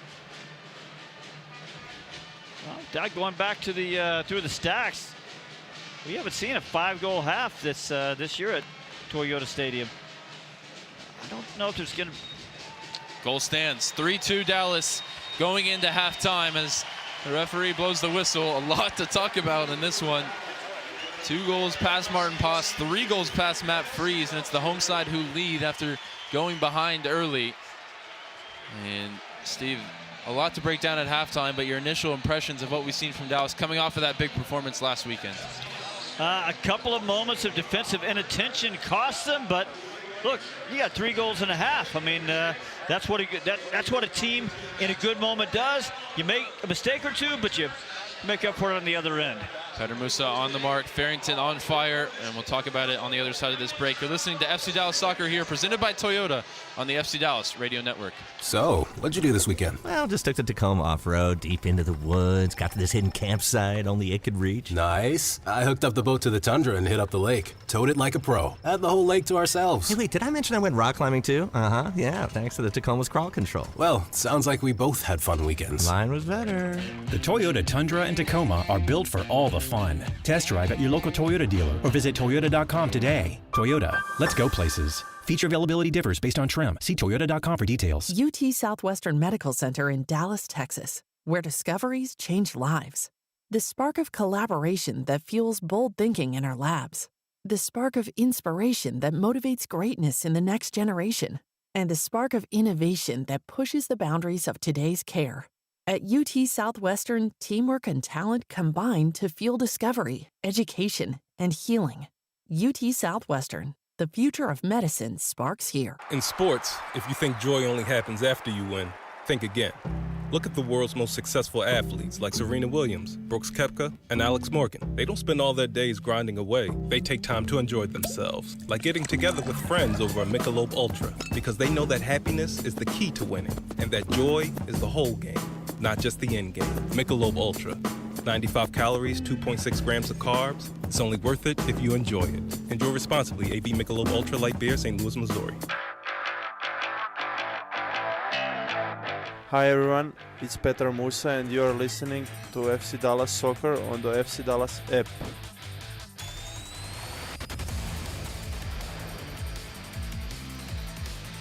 After 45 minutes, it felt like 90. FC Dallas is ahead of New York City FC 3-2 as they look for their second straight win at home here on this homestand. Hello everybody, it is the FC Dallas Halftime Show brought to you by your local Toyota dealer, Toyota. Let's go places. Also brought to you this evening by Advocare, building champions together. I'm your host, Sam Hale. We'll be joined in just a moment by our halftime crew. It's the FC Dallas insider Garrett Meltzer and Steve Davis. Let's get you first to the halftime highlights. It didn't start well for FC Dallas in the 11th minute, despite having all of the shots. It was Johnny Shore off a set piece getting one past Martin Poss and Logan Farrington. That made it 1-0 FC New York City in the 11th minute. But then 4 minutes later, FC Dallas responded with who else but the Moose. Another dangerous pass back to Matt Freese, who sends it clear. Header won by Abubakar. Ramiro, nice first-time ball forward for Patrickson into Musa. Musa on the turn to his right foot. Musa, past Freese, side netting. And there's the instant response as Petar Musa just can't stop scoring right now. 12th MLS goal for Petar Musa. His third goal in the 2 home games on this homestand. That made it 1-1 in the 15th minute. But that wouldn't stand for long as 2 minutes later, the big dog got on the board. Just taken by a couple of different times that Eric Quill stopped, the 11v. Here's the ball in behind for Logan Farrington from the free kick. Farrington past Freese. Oh, it's 2 in 2 minutes. Logan Farrington back on the score sheet. Farrington's goal made it 2-1 Dallas in the 17th minute. It would stay that way for about 6 minutes when Alonso Martinez would industry his way to a goal. The now leading scorer for New York City FC with 10 goals made it 2-2 in the 23rd minute. But then on the end of extra time in the first half, it was Logan Farrington again, 45th plus 7th minute, takes advantage of a mistake by NYCFC, puts it home. We'll have that highlight in postgame because it came right at the stroke of halftime. But that made it 3-2 as FC Dallas goes to the break ahead of the Pigeons. Let's go ahead and bring you tonight's halftime stats, which are brought to you by UMB Bank. Possession goes the way of the visitors 65-35. 8 shots for Dallas, 6 of those on target. 4 shots for NYFC, 2 of those on goal. 2 corners for Dallas, 1 for the Pigeons. You've had 3 saves for Matt Freese, none for Martin Poss. 6 fouls for Dallas, 7 for New York, and yet 1 yellow card apiece for each side. As we bring in our halftime crew, it's Garrett Meltzer and Steve Davis. And lads, the man of the minute is Logan Farrington. But at training yesterday, he kind of called his shot. If you've been watching the TV broadcast, you'll notice he's sporting a little upper lip fur. He's got a mustache. And he told me yesterday in training, when I was in Oregon State, I was hot when I had a mustache. He started growing the mustache out, and Steve Davis, look what it's produced. 2 big goals tonight that have Dallas ahead. I think we all know how much Logan Farrington does in terms of the work rate, the industry, ground coverage. He's good, honest defending work. And it's really nice to see it sort of rewarded a little bit more because, coming in here tonight, he's only got 2 goals. Well, now he's doubled his goal total for the year, and that's terrific. And, Sam, you were the one a long time ago that was saying, get them both on the field together. Get them on with Petr Musa. And I was the one saying, I like him as a backup striker. Petr Musa can't play every minute. Well, point to you, Sam, because the chemistry between them has really developed. Throw out some other numbers for you. He's 10 of 11 on his passing, 26 touches. His expected goals is only 0.6. Well, he's got 2 goals, so there you go. 5 of 8 on his ground duels. A couple of defensive actions, a couple of recoveries. Did get beat on that header on the front post for the first of 5 goals today in the first half. But hey, man, you get beat on one end, you score 2 on the other end, I'll take it. And what's funny about Logan's game is, he's not the quickest player by any means, but he might be Dallas's best progressive ball carrier.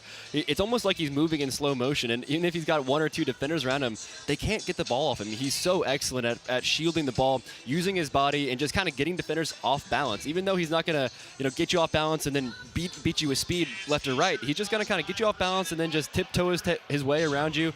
And his feet are really good for a pretty big striker, and especially on that first goal, it's just an excellent finish. And then the second one, all his own doing to carry the ball. What was that, 40, 50 yards, find the pass, maybe offside Shaq Moore, but then to be Johnny on the spot and clean up the rebound. It's just great forward play all around from Logan Farrington. You're not offside if they don't call it. That's a good point. A good point. I was telling Ryan as we went to break, it's the Colorado Karma game. He was onside on that one, and they called it off. Tonight, was Shaq Moore off? I personally think so, but the soccer gods always reward you in time. It all comes back around. That's how it works. Exactly. And as far as playing Petr Musa and Logan Farrington together, never wrong, just early, pal. That's always where I'm at. But it hasn't been all roses for FC Dallas. Specifically on offense, it's been great. On defense, however, New York City has been carving up that Dallas left side. Specifically, Garrett, Hannes Wolf has been holding the knife as Josh Torquato seems to be having his welcome to MLS moment here. Yeah. It was going to happen eventually, right, for a guy who just turned 18. He's got a run of starts under his belt. But he's up against a player with 9 goals on the season, and Wolf, he's very, very talented. But overall, I think Dallas might feel a little bit unlucky to have conceded 2 goals. That was the only 2 shots on target for New York. They go past Martin Pass, and no fault of his. They're 2 very, very good finishes. One a set piece. Sometimes that can come down to just luck and who wants it more. The ball fell right on his head, and unlucky for Logan Farrington on the mark. And then the second goal, Alonso Martinez. He's one of the best players in the league, and he just cuts right through there, and that's just sheer talent and ability. Other than that, though, I thought Dallas looked decently comfortable. If I was to nitpick, I think maybe they're going a little bit too direct too often sometimes. A lot of long balls in the back, but I guess when you got Logan Farrington and Petr Musa in the form they are, you might as well just get the ball to them as quickly as you can. So, overall, I think it's a really, really good half for Dallas, and I think they could be up by more than just the 1. Yeah, I will say, so New York has found a way to get the ball effectively into the final third, or at least near the final third. And if you look at it in your mind, a line of 5 with a line of 2 in front of them, and then a line of 3 ahead of them. So if you sort of see that in your mind, you understand where the space is going to be. It's going to be out wide in front of that left back over there, right? So Josh Torquato is just really having a hard time, and I really think Dallas has to do something to give him a little bit of help over there, because as Ilinic comes forward, Wolf is forward, they're both out wide. Torquato, you can just see him. He's like, which one am I going to here? And it's like they're reading him, and if he steps towards Ilinic, the ball goes in behind him, and that's where a couple of times he's gotten in behind Hannes Wolf and had to foul him over there, picked up a yellow card. If he stays towards Wolf, now the ball goes to Ilinic, and now they've got a big rotation problem until Delgado or Kaike can get over there. So I just like to see Dallas make some kind of an adjustment there. And I think one of those adjustments could be on the actual back line. Osaze Urugide oftentimes plays on the left of that 3 or the left of 2. This time he's on the right for a different matchup. But if you want to cover some extra space, he'd be the guy to do it. Get him back there, help Josh Torquato cover all that big area that Steve is mentioning, because we know he's got the speed and ability to, 1, get up and down the field, but two, also preemptively cut those balls out before they get there. And that's more what I'm talking about. And I tell you, the adjustment that I think they might make, Christian Kappas was taking extra warm-ups. He's getting instructions right now from Drew Keyshawn, which means they're telling him what to do on the defensive set pieces. We know that Eric Quill has said he can play as a holding midfielder. He can play as a box-to-box, but he's also said he can play as a wing-back, and I'm wondering if that's the switch we're going to see. He's played left-back before. He's a left-footed box-to-box player. You'd think, especially with his height, he'd slot in there very, very well. And it's also worth noting Torquato is carrying a yellow card coming out of that first half, and with a goal lead right now for Dallas, if you can mitigate that risk with a very deep bench, it's something you'd want to do. As we have a couple minutes left here in the halftime show, Garrett, I'll come to you first. Outside of the Torquato discussion, Dallas leads by a goal. They've largely been the better offensive team. As they look to carry this out, what's the one thing you might consider changing to try and make sure that they get this one over the line? Maybe just a tad more game control. Look, we know Dallas doesn't want to have a ton of the ball. They only have 35% this time. Maybe the second half wears on. You want to have a little bit more just to keep the ball, kind of suck the air out of the game a little bit. And I think a guy like Sebastian Lletget, who's so good in possession and also is quite defensively stout as well, I think he's a guy who could maybe come in for Ramiro and just kind of get the ball down, pass it around, move it, and just hold the ball a little bit more. Love you, Garrett, but I disagree. I think they got 3 goals. New York hasn't turned, even though they're a problem, getting into the final third. They haven't turned it into a lot to bother Martin Paz. You got 3 goals. I say you just keep doing exactly what you're doing, maybe with that one personnel change because Torquato was carrying that yellow card. But, man, I want to see him. Yes, there are a couple of times when they've gone direct and the balls are flying a little too far. But you know what? Peter Musa, every time is turning around, clapping, saying, do it again, do it again. I'm going to put you both on the spot here. Steve, I'll start with you. A quick answer. Lucho Acosta is on the bench in the game situation that we see for Dallas right now. Do you bring him on or do you let this 11 carry it out? No, the 11 carry it out. If they're chasing the goal, bring him on. But or maybe in the last 5 or 10 minutes or something to help you keep possession. But no, not soon. Yeah, you only bring him on if you're chasing the game in some form or fashion. If you're defending a lead, I don't think Lucho Acosta is your man. I think your man right there is actually Christian Kappas, who just put on the FC Dallas jersey, first-team jersey, for the very first time. Well, it looks like we will see a debut for Dallas in the second half, but that's going to do it for the halftime show. When we come back, Ryan and Steve will get you ready for the second 45. It's FC Dallas 3, New York City FC 2 here at Toyota Stadium. This is FC Dallas Soccer presented by Toyota on the FC Dallas Radio Network. UT Southwestern Medical Center in Dallas, Texas, where discoveries change lives. The spark of collaboration that fuels bold thinking in our labs. The spark of inspiration that motivates greatness in the next generation. And the spark of innovation that pushes the boundaries of today's care. At UT Southwestern, teamwork and talent combine to fuel discovery, education, and healing. UT Southwestern, the future of medicine sparks here. Welcome to the world of WinStar, the casino of FC Dallas, where 10,000 electronic games plus roulette, craps, and blackjack is just the beginning. Get lost in our 2-story luxury spa. Enjoy 36 holes of championship golf and catch the biggest names in music and comedy at the spectacular Lucas Oil Live, all just 1 hour north of DFW. So come live in the wow at the world of WinStar. Want to hear something incredible? That's Eleanor. Just 10 hours after being born, Eleanor was airlifted to Children's Health and met by our expert team trained in cardiac and critical care. At 4 days old, she received a stent to help her heart pump blood to the rest of her body. And today, she's a happy, healthy 1-year-old. That's incredible. That's Children's Health. Incredible together. So, what'd you do this weekend? Well, just took the Tacoma off-road, deep into the woods, got to this hidden campsite only it could reach. Nice. I hooked up the boat to the Tundra and hit up the lake. Towed it like a pro. Had the whole lake to ourselves. Hey, wait, did I mention I went rock climbing too? Uh-huh, yeah, thanks to the Tacoma's crawl control. Well, sounds like we both had fun weekends. Mine was better. The Toyota Tundra and Tacoma are built for all the fun. Test drive at your local Toyota dealer or visit Toyota.com today. Toyota, let's go places. Feature availability differs based on trim. See Toyota.com for details. Hi everyone, it's Paxton Palmacall, and you're listening to FC Dallas Soccer on the FC Dallas app. Well, this one's a long time coming, isn't it? Christian Kappas has just pulled on the FC Dallas jersey for the first time after briefly spending time in the FC Dallas Academy back in 2018. Had to go abroad to start his professional career. Now he's back home, and he's on in the second half here for Josh Torquato, making his FC Dallas debut. And it's a big moment to be thrust into. Steve is going to be playing, by the looks of things, out on the left as the left wing back, something we know he can do, maybe not his natural game. Yeah, we'll see. You know, the thing is, as a wing back, you're a little isolated out there anyway. You know, you don't interact with the team quite as much. I mean, your job is to hug the outside and move up and down the line. So if you're going to be a little less familiar, you know, maybe you can do it as a goalkeeper a little bit. You do it as a striker a little bit. Maybe the next position you do it a little bit more as a wing back. He is out on the far side, and that will be his position to start here. He's a natural central midfielder who has a long-standing relationship with Eric Quill, going back to his time with Texans in Houston when they won a developmental academy with one Chris Richards in their team against MLS sides, and that turned his head towards FC Dallas, where he wanted to make his professional debut, and now he gets a chance to make his club debut some 7 years later. A little bit of a history of FC Dallas debuting players, maybe higher profile players, and I think you'd count him as sort of higher profile, scoring in their debut, right? There is. Anderson Julio. Musa did it last year. Musa, Alan Velasco. Agustin Ojeda has entered the game for New York City, and that's not the only change that they're going to make here.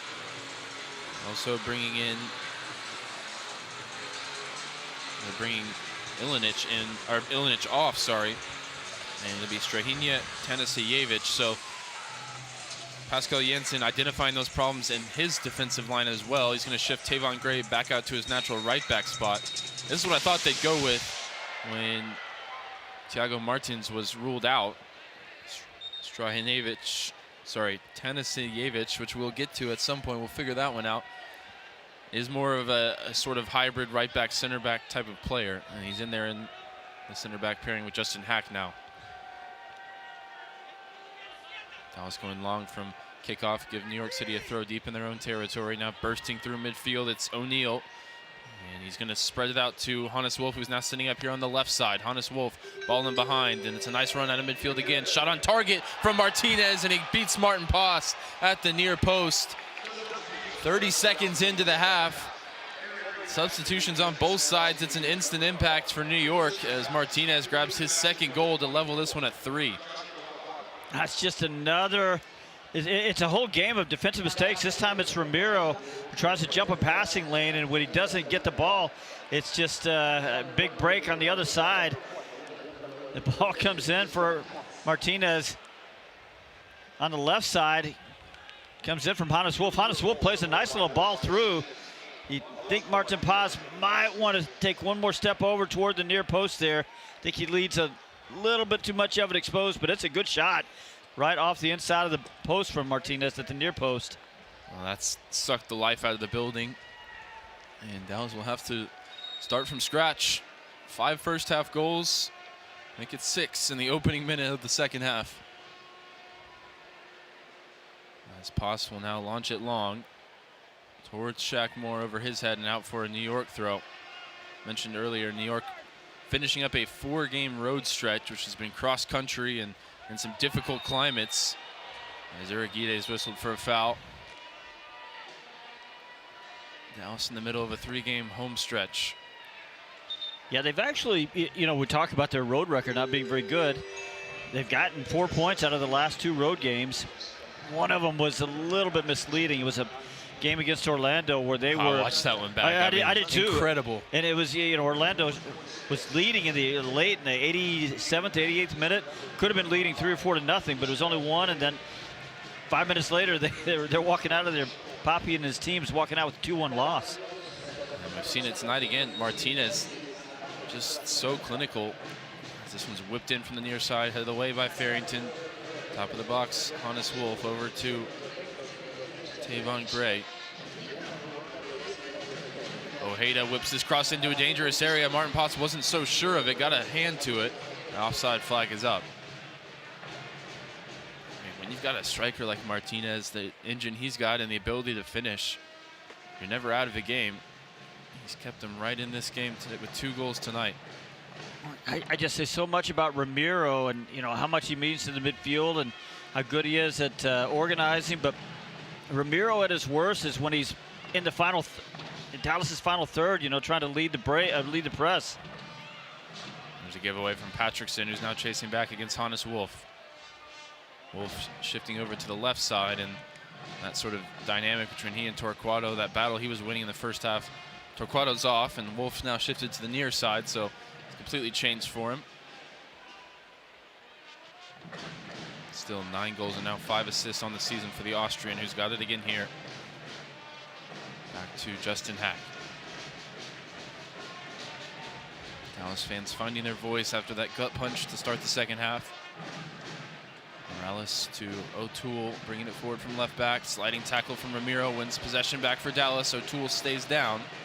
And Dallas will build up towards his position. Early ball forward from Patrickson. Loose touch there.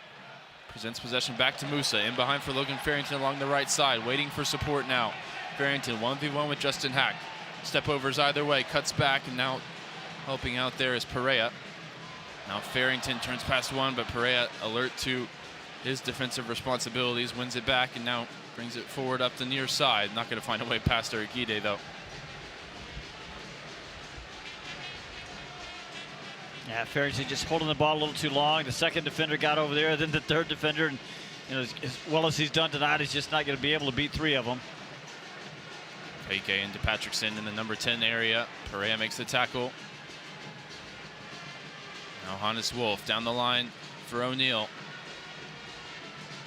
O'Neal chops back. Urquide dispossesses him easily there, and now finds Shaq Moore. Urquide on the overlap. Down the line for Petter Musa. A lot of space here for the Moose. Farrington darts towards the back post. Cut back ball looking for Urquide, who will recover it and draw some contact. Not enough for a foul. Now lifted over the top for Alonso Martinez at the other end. Abubakar reads it well, comes across to regain possession, but Martinez, similar to what Dallas is doing at the other end, just always lurking on that last man. Yeah, it didn't look easy for Abubakar, but he made a really nice move there. Brought the ball down, nice, calm, composed move. Got the attack going the other way. Loose pass from Kaique, not going to be punished here. It bounces back Dallas's way. Ebiaga over the top towards Petter Musa, challenging there with Tanasijevic and fouling. A recent entrant into the game. Serbian goes down. Serbia against Croatia there. We'll have a little extra fire to it at some point tonight.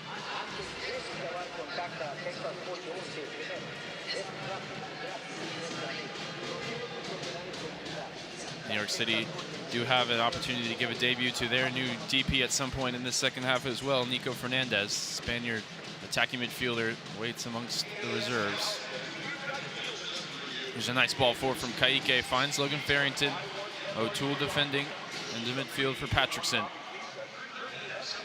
Augustino Ojeda puts the pressure on Patrickson. Dallas now building up with Kappas on the far side. Kappas just keeps it moving back over to the right for Urquide. Now Moore. Moore drop of the shoulder, gets in behind for Kaique up the right wing. A lot of space here for the Brazilian. Kaique bending the ball in towards Musa, just out of his reach, as he had Tanasijevic pinned on his hip there. Now Kappas. Back to Abubakar. Kappas gone central while Patrickson's popping up off the left. Into midfield for Ramiro. Ramiro got it caught under his feet there, and Abubakar is going to be forced to clear this one back towards Matt Fries.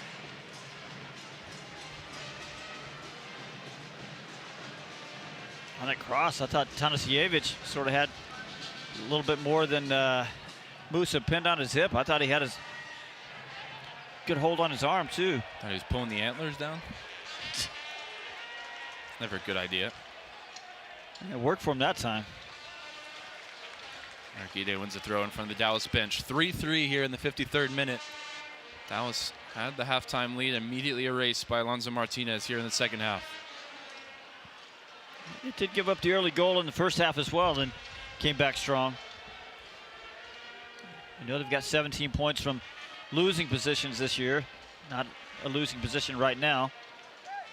Farrington trying to turn and return it to Shaq Moore, but Perea's looked active, returning to his natural midfield position in the second half. Ramiro with an important intervention to keep it away from Alonso Martinez there.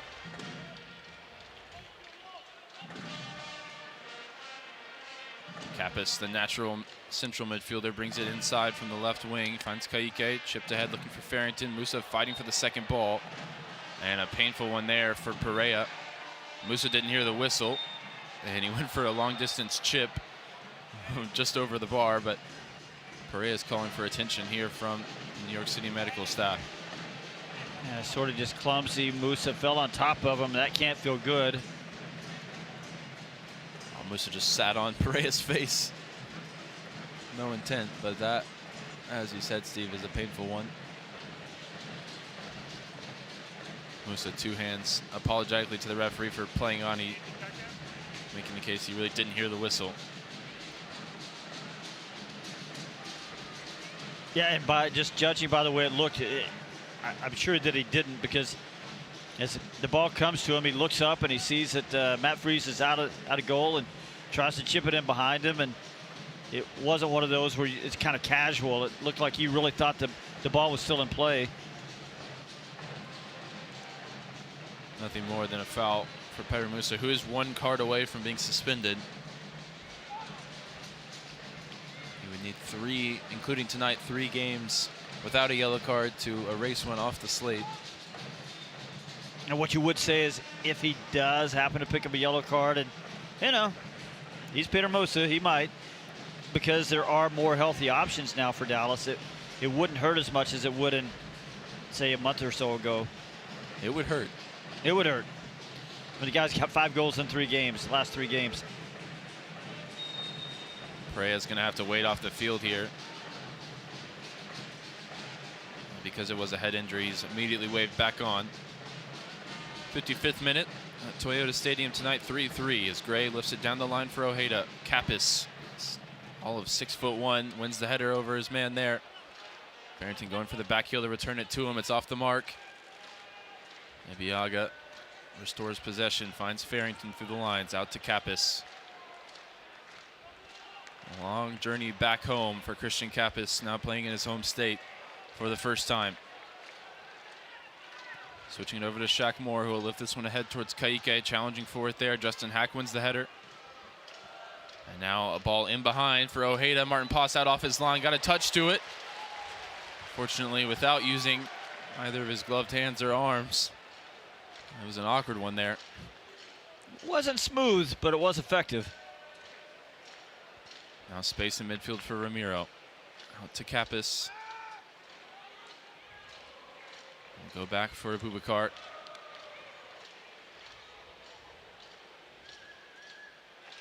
Ibiaga over to Urigide. Quickly to Shaq Moore. No options for him. It's back to Osaze. How much does he have in the tank tonight? Dallas with no game next weekend. And then they'll return to action at home against Portland. Kappas, nice ball to switch the play to Urigide. Now he can drive forward into the middle third. Urigide into the feet of Patrickson. Back to Urigide. Now corner of the D, now breaks in behind for Urigide. And a sliding tackle puts it on target. And that would have been just the most Osaze goal possible. But Matt Freese was alert to it. Yeah, I think that might have scooted just a little bit wide, but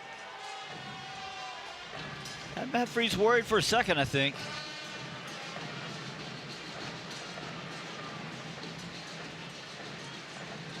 Possession back with New York. And Perea, who started as the left winger tonight, now he's in there with O'Neal in midfield.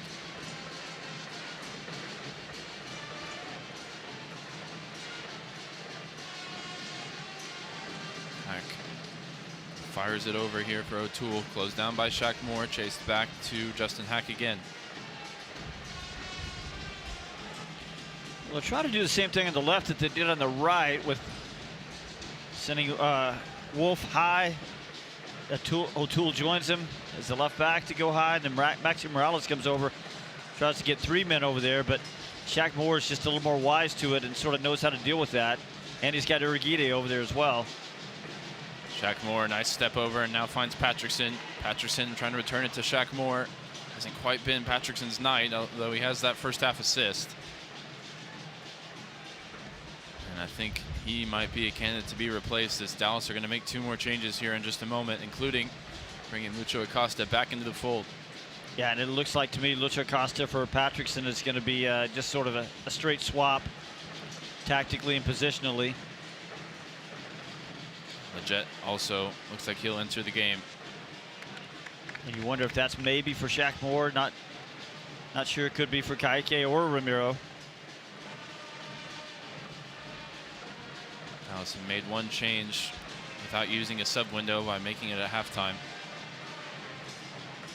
And either way, I like Eric Quill going to the bench a little bit earlier tonight because it is so doggone hot.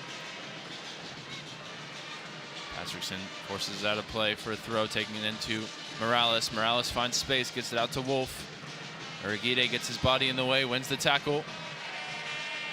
He's unable to keep it in play. It'll be a throw. And I think Wolf has realized he's in for a different kind of battle in the second half.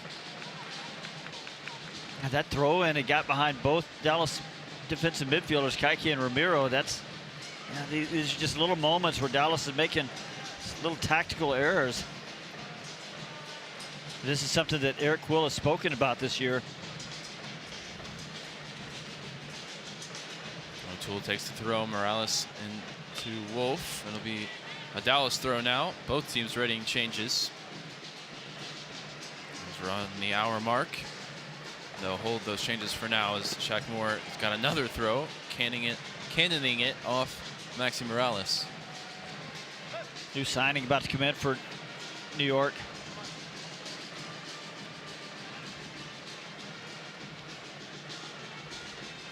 Well, with as action-packed and chaotic as this game has been so far, these substitutions represent a big pivoting moment in the game. Acosta back on the field for Dallas, and debut for Nico Fernandez for New York. See if they'll make them now as Dallas has a free kick. Martin Poss comes out to take it. Fourth official not quite ready in time. Poss will launch it long. O'Toole brings it down. Patrickson with a strong tackle launches it as tall as the roof here at Toyota Stadium. Out for a throw, and now those changes can be made. Yeah, just about right on the hour mark. So you wonder for NYC if Nico Fernandez coming in was a planned substitution. Acosta back in the fold, replaces Patrickson. Leggett, and there alongside him now replaces Ramiro. On the other side, Hannes Wolf is off for Nico Fernandez. So that's a pretty aggressive move there from Eric Quill because Sebastian Leggett clearly more attack-minded than Ramiro. And then Lucho Acosta, you know you're going to get all the attack out of him. Rolling the dice in an already attacking game. 3 goals aside. And plenty of firepower added to the lineup at either end now. Musa took a throw into Uriguide, didn't have anywhere to go with it. Now lifts it ahead towards Farrington. Hanging bodies with Justin Hack. Breaks for Shaq Moore into Kaique. Settled down for Musa. Good tackle in there from O'Neal. And now Maxi Morales. A lot of space for him. Lifts this one in behind for the run of Alonso Martinez. He leaves it for Ojeda. He's coming across to this left side. Uriguide defending. It's now with Martinez, and Uriguide's forced them back. Killing the counter for now. Nico Fernandez, what will his introduction to Major League Soccer look like tonight? It's Lucho Acosta, the one defending him.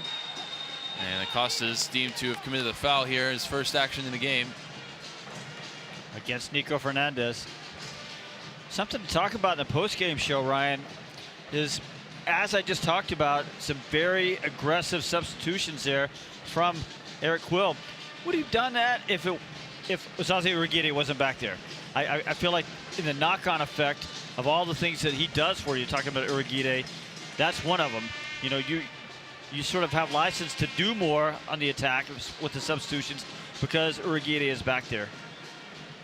And hopefully for 90 minutes, but don't know if he has any kind of minutes restriction tonight. The height of Kappas will help in defending this set piece. A wide free kick for New York from the far side. Yeah, he's the near post defender right now.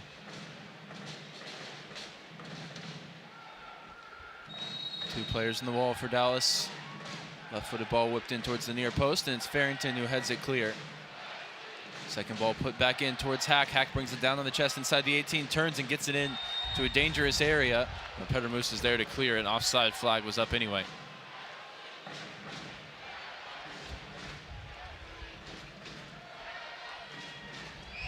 Well, you know, something we've talked about is Lucho Acosta. You know, after he loses the ball, maybe he doesn't could do a little bit more to help his team get the ball back. So unfortunately for him, the first time he has a chance to defend, he gives it a good effort and he gives up a free kick. Well, just because you try doesn't mean that's necessarily your bag. It's true. Here's a ball over the top from Uragide. Farrington making the run. O'Toole had the inside line to it. He'll turn and send it down the field. Morales wins the header, flicks it on towards Martinez. Kaike tackle in midfield, gets it to Musa. Musa finds Acosta. First involvement here on the attacking end for Lucho. Over to Shaq Moore. Wide with Logan Farrington. Whips the cross in early, and it's blocked out by O'Toole for a throw.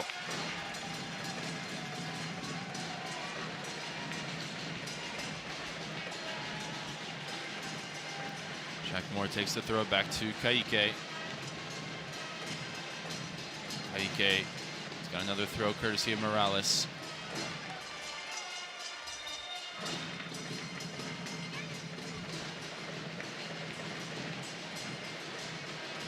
"64 minutes gone tonight. 3-3. An action-packed game tonight under the Friday night lights. There's a ball in behind for Shaq Moore along the right side. Great sliding tackle again from Perea. It's a nice ball through from Farrington, little reverse pass. Spotted the run coming from Shaq Moore, played it into a good spot. Really good sliding tackle, as you said, by Perea. Moore takes the throw, laid back at his feet now. Back to Uragide. Uragide, positive first touch. Got him into trouble, though. Straight up in the air, Ojeda brings it down. Leggett, nice interception. Wide again with Shaq Moore. Space to get the cross in. Drop of the shoulder. Now down to the end line. Dinks it in towards the back post. That's Farrington there. And Kappas as well. Emergency defending from New York. Gets it out for a throw on the far side. Taken quickly by Lucho Acosta into Leggett. Nice far post cross there from Shaq Moore on the run. Acosta can't find his way past Tavon Gray, but Dallas another in a sequence of quite a few throw-ins here in the attacking third. Yeah, but keeping New York pinned in for now. Boubacar over to Ibiaga, right on halfway to Sebastian Leggett.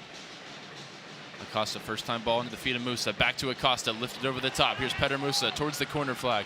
Leaves it for Christian Kappas. Kappas with the cross in towards Farrington, headed away. Brought down by Leggett. And he lost sight of it. It hit his arm.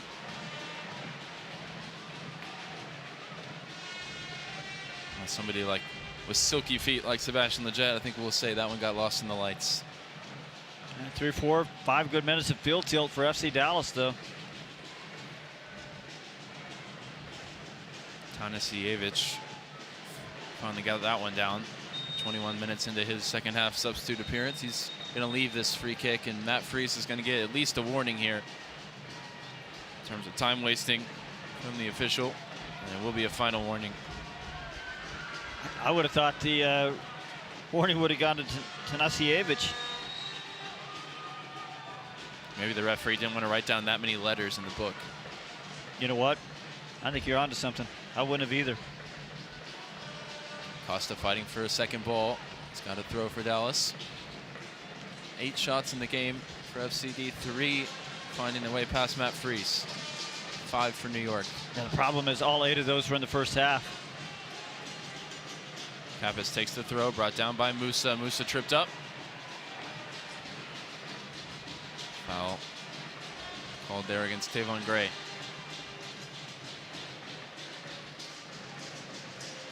And Dallas is going to send the bodies forward here from this free kick. This is about 15 yards into the New York half. I mean, we're 20 minutes into the second half of a game that's got 6 goals, and in the second half, in those 20 minutes, only 1 shot for either team. Acosta stands over the free kick. Targets to aim at the back post of Boubacar, Kappas, Uragide, Ibiaga. There's the ball lofted towards the corner of the 18. Abubakar tries to bring it down on the chest, and Gray puts it out for a throw. 2 thumbs up from Michel, who's in charge of those attacking set plays.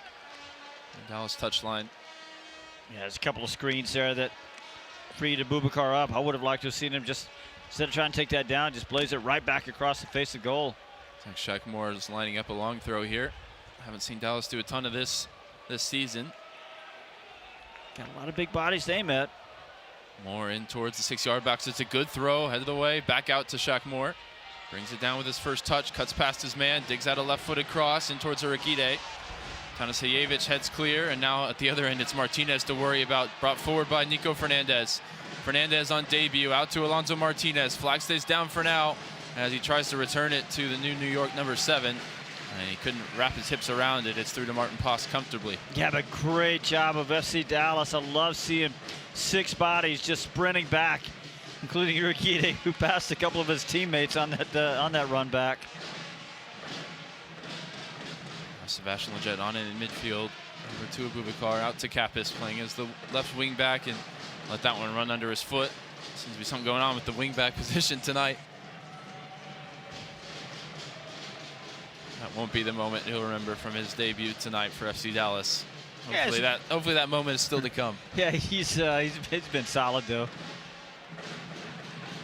Tavon Gray fires the throw in back to Tanasejevic, back to Freeze. New York will play out the other side through O'Toole. Perea over to Kevin O'Toole. Ball through the lines. It's a run out of midfield. Alonso Martinez looking to get turned, now wide of goal. Fires it back in for Ojeda. Ojeda out to Tavon Gray on the far side. Out to Nico Fernandez. Kappas defending. Debut patch on both shirts for those two. Acosta helping out. Got a piece of the ball, but it breaks back for Fernandez. Fernandez lines up a shot from distance, and that one harmlessly over the bar. First shot in a long while, though, in this game. So a minute ago, a really nice, clever run from Alonso Martinez, inside to outside. Starts in the middle, runs right up behind Osaze Urquidy. It's a really good run. He gets the ball. Osaze Urquidy is just such a good athlete. So even though the player gets in behind him, he gets his hips turned. Like 3 steps later, he's back in defensive position, and nothing happens there. Pass long towards Musa. Header won by O'Toole, flicked into midfield. Here's Nico Fernandez through the lines, out to Ojeda on the left side. Urquidy defending, and he blocks the cross, out for a corner. Feel like some positive momentum is building for New York now. As the center backs will make their way forwards. Marco Farfan makes his way from the substitutes area to get his jersey on. Which I assume means Kappas is going to move somewhere else, because Farfan's going to come in as that left wing back, I believe. Maxi Morales set to take this corner from the near side. Right arm raised for the New York captain. Whipped in right on top of Martin Poss, and that's a comfortable catch for the Dallas number 1. Gets it out to Shaq Moore, who's going to bring it forward on the far side. A lot of space for him, but he'll check it back now with nobody really ahead of him, providing an option.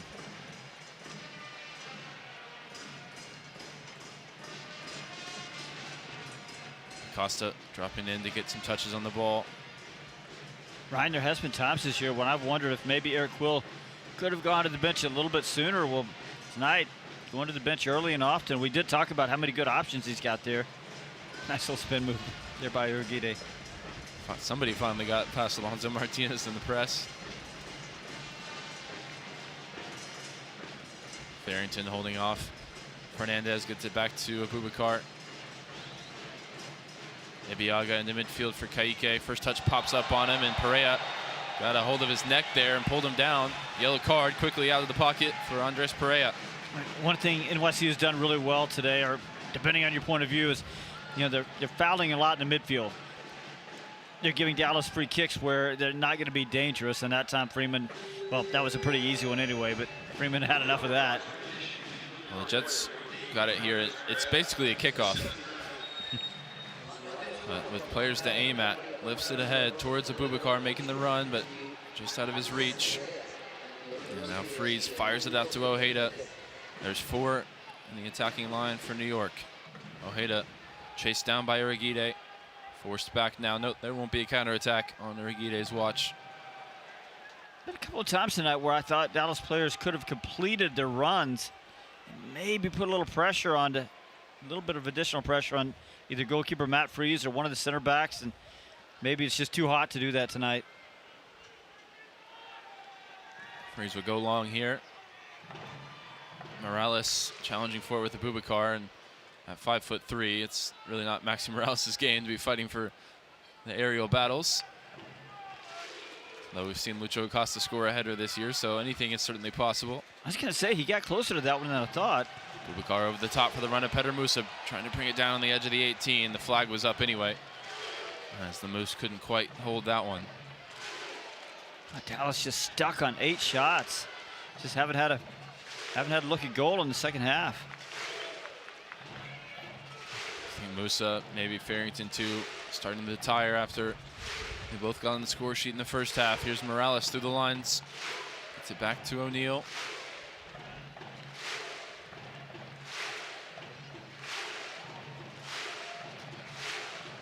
All right, Quill has 2 changes left to him. 2 windows as well, but Marco Farfan seems like he'll be the next one to enter the match.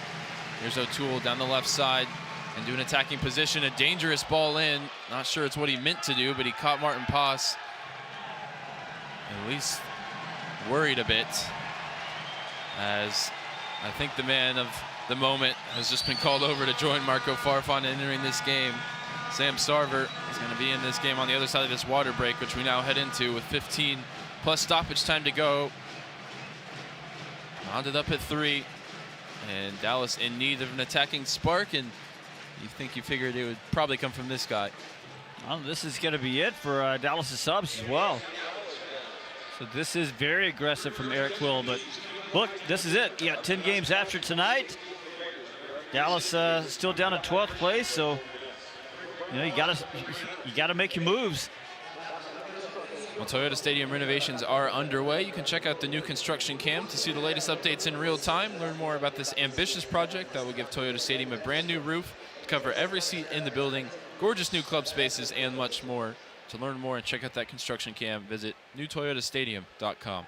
Or you can just do like we do and sit over here in our nice booth and look across there, and every game we gaze over there and try to figure out what's new and what's happening and how many new sticks are in the ground, how many markers. Well, I think we're getting closer and closer to starting to see some vertical construction across the way. Sure see a lot of machines over there. It's got to mean something. Well, if you can't get enough of FC Dallas content, check out the FC Dallas Agenda, the brand new FC Dallas podcast this season. We've got exclusive interviews with first-team players and head coaches, all sorts, unparalleled access to the team. The FC Dallas Agenda has everything that an FC Dallas fan could want. Get the latest episode where we talk to Sam Sarver, and you can grab that one anywhere podcasts are available. If you're a season ticket member listening as well and you're coming to the open training that's available to STMs, we will be having a live show where we will take questions from the audience. I hope to see you there. Marco Farfan entering the game. Saze Urigide, unfortunately, is going to have to come off here with what's most likely a minute's restriction.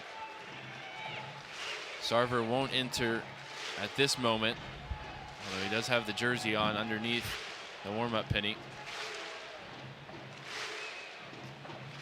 So Farfan across to play left center back. Abubakar across to play on the right.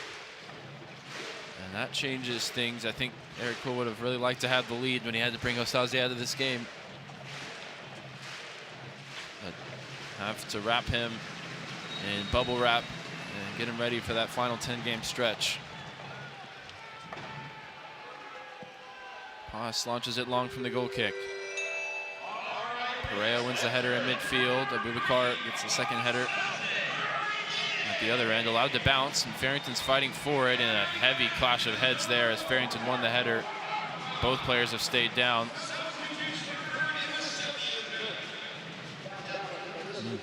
Painful one here. I think it's O'Neal.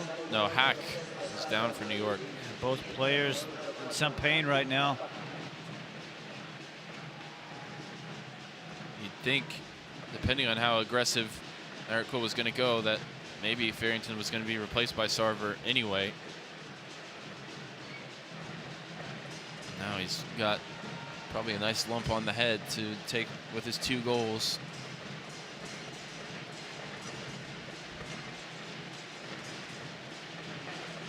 Both players going to get obviously checked through the concussion protocol.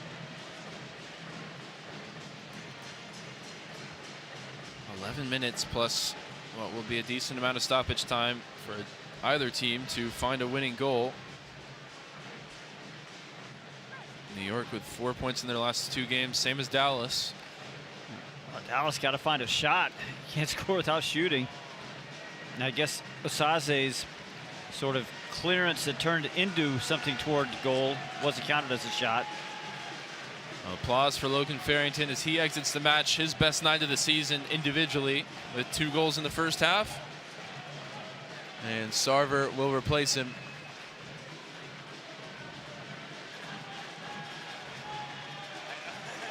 Good job, Logan Farrington. Doubled his goal output for the year. Front 3 now, Lucho Acosta, Pedro Musa, designated players, big record signings, and Sam Sarver, the unlikely cold hero, who will provide the crucial winning moment tonight if it's to be for FC Dallas. The Jet back to Abubakar. Well, Eric Quill kind of predicted it might be Acosta. There's a ball over the top from Abubakar. Sarver in pursuit, header won by O'Toole. Steve, I don't care who it is. It could come off of Justin Hack's back and go into the net for all I care. I understand. And we were talking about that weird game for New York in Orlando as Sarver wins it back from O'Toole towards Musa. And Hack able to step in the way. That's how they won the game. It came off one Orlando defender clearing it off the other and into the net. Yep. Fernandez along the right side for New York in his club debut. Back for Tavon Gray. Forward from right back, finds Morales, top of the 18, lifts it in towards Martinez, just over his head, and out for a goal kick. And nice shot by Abubakar, keeping position, staying goal side, not letting Martinez get to that one. Good moment there by the FC Dallas center back.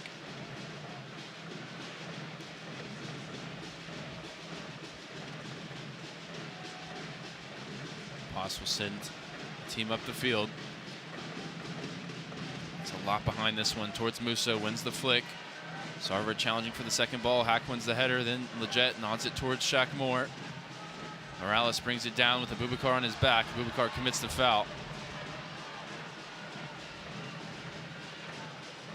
Just shy of the halfway line, then O'Neal restarts play, going back to Tanasijevic.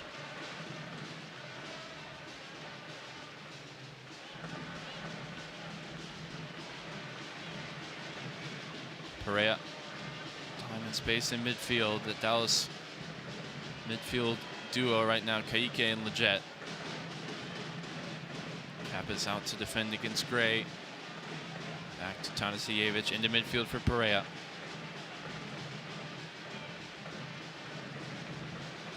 O'Toole down the line for Ojeda. Ojeda, one of a few these U22 initiative signings. Obviously New York with the backing of City Football Group, swinging big in those roster spots, and hasn't always been very productive for them. Despite big transfer fees for the likes of Ojeda, Fernandez. Nice play from Shaq Moore, drop of the shoulder, he brings it forward up the right side. Out to Sam Sarver here, wide on the right wing, swings the cross in towards Musa. A great cross, nodded wide of the near post by the Moose there. Now the flag was up, but what a good cross from Sam Sarver. Musa just a little bit ahead of the 2 center backs, but finding a good spot there, then getting the header wrong. But I think he maybe just lost his spatial awareness, wasn't sure where the goal was. Good moment there, though, from Sam Sarver. Got the crowd to their feet once again, like he did in winning that penalty last weekend against St. Louis. I mean, it just reminds you, watching Sam Sarver, that it's a game of energy and effort. Cap is scrapping forward on the far side. Good work from Nico Fernandez. Gets past him now. Farfan out to meet him. Here's a ball in behind for Alonso Martinez. 1v1 here with Martin Paz. Rounds the Dallas goalkeeper and fires it into the top corner. Hat trick, Alonso Martinez. 4-3 New York. It was on Marco Farfan's side, and you just wonder if, you know, that change with Urguide, and I get it. You got to protect him.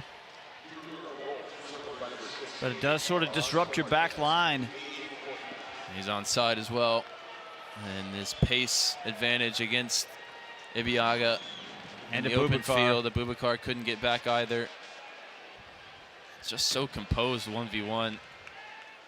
Yeah, Martin Paz coming out there. Martinez getting around him, and he's got a pretty difficult angle that he left himself, but a player of that quality coming in with 9 goals. Now he's got 12. So now an FC Dallas team that over 40 minutes hasn't had a shot. Got to find something on the attack. Musa into the feet of Acosta, fouled, and Tanasiewicz just kicked the ball 30 yards away. Should be booked for that. 4-3 New York.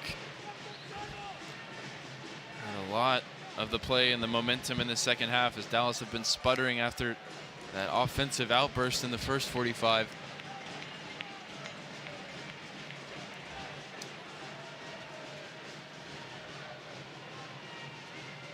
Acosta stands over the free kick. New York setting a very high line here. Acosta goes short to Farfan. 1-2 with Lucho through the lines from Musa. Musa in behind here on the left side. Shot towards the back post. Is not far wide, and the offside flag stayed down there. Oh, he had 3 runners there. Abubakar, Ibeagha, Sebastian Lletget, all crashing. It's hard to blame a striker, though, from shooting, especially when it's Petar Musa. Scored from a tough angle a while ago, although in this case, the ball was on his left foot, not on his preferred right. Dallas have shifted to 4 at the back. Eric Quill has been gesturing towards the team. Kappas is going to move further forward. They've got the personnel in their back four with Farfan and Shaq Moore.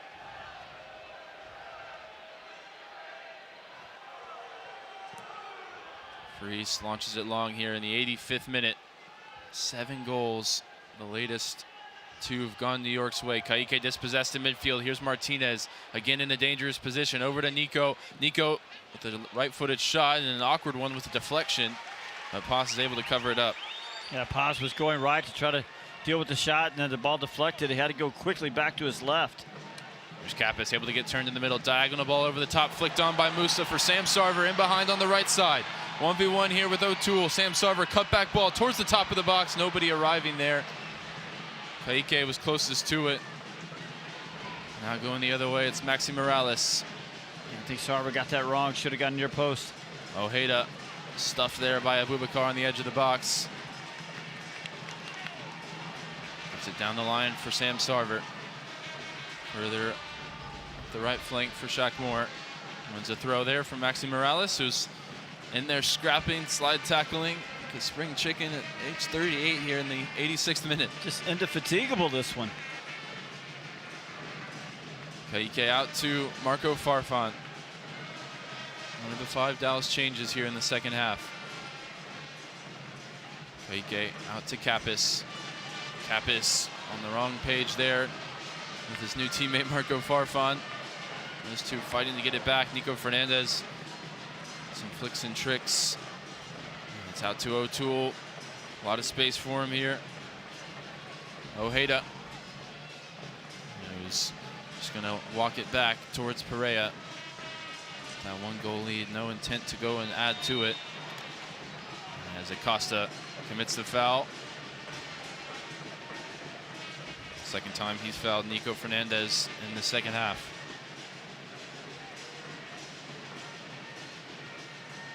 And Nico Hernandez has some silky moves.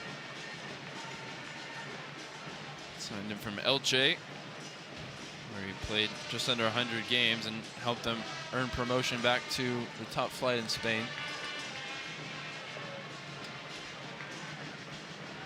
The vision is that he can take the torch from Maxi Morales if he ever relinquishes hold of it. Those two standing over the free kick go short. O'Toole and Ojeda combining on this near side. Out to Ojeda again. Kaike got a stab at the ball, still with Ojeda. Gives it away there to Lucho Acosta. Dallas will play out of the pressure.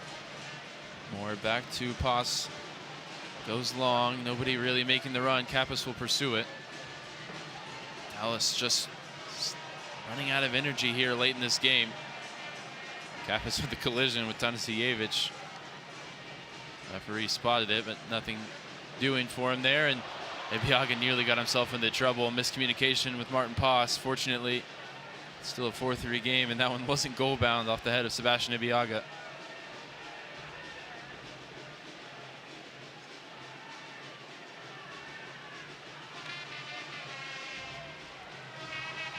Seen 4 defenders on this right side are going to switch it over to the left. Jet out to Farfan. Brings it forward on the dribble. Hits the diagonal switch towards Shaq Moore. Just about stays in play. Musa makes his run in behind. Shaq Moore finds Lucho Acosta. Acosta against Perea. No way past him. Now fighting for the second ball. Lucho Acosta bounces back to him.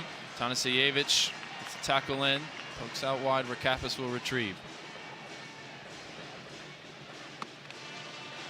Farfan takes the space afforded to him, finds Acosta on the turn, in behind for Leggett, inside the 18. Good tackle there from Tavon Gray. And Kappas on the counter press, wins it back, and he's fouled from behind by Gray. Advantage played, now Musa back to Acosta, leaves it for Shaq Moore from the edge of the box. Perea sliding block is a big one, 7 minutes added on. New York City looking to put it to bed with a 3-man counter going the other way. Morales through the middle. We'll check it back and stop the counterattack in favor of some possession here. Hey, gotta say, Tanasijevic coming in. Tavon Gray going over to out of center back into the right. It's really stabilized the back line. It's been hard to get past those guys tonight.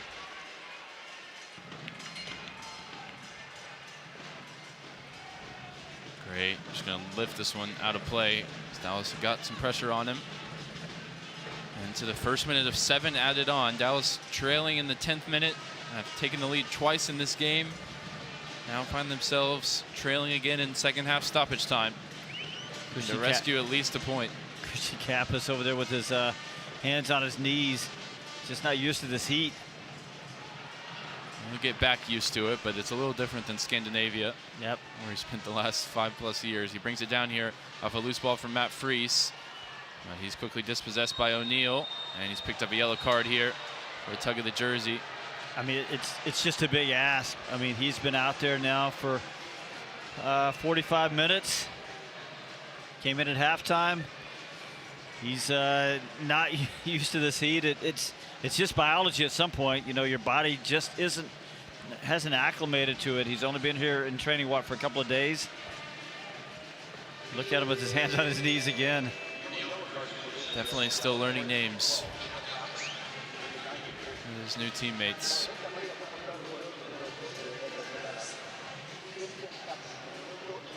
Matt Fries gonna send this one long here as we've played 2 minutes of 7 added on. That one will bounce all the way through uncontested. Shaq Moore will retrieve it. New York looking to make 1 or 2 more changes here in stoppage time. Dallas looking to find another equalizing goal. Farfan brings it from outside to in and to Kaike.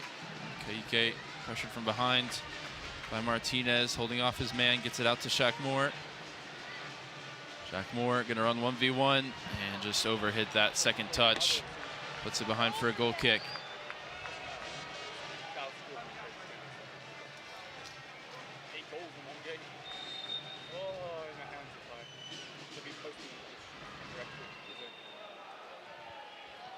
Alonso Martinez is going to be the man replaced. Hat trick for him tonight. Lethal, leading the press.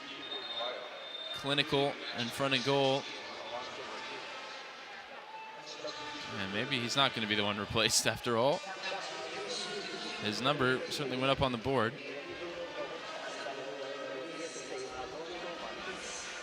Referee indicating he's keeping this extra time. Instead, it's going to be Maxi Morales who will leave the game.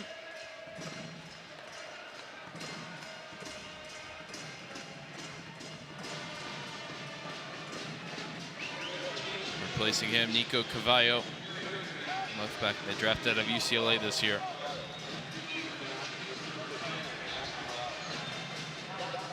Five at the back by the looks of things for New York.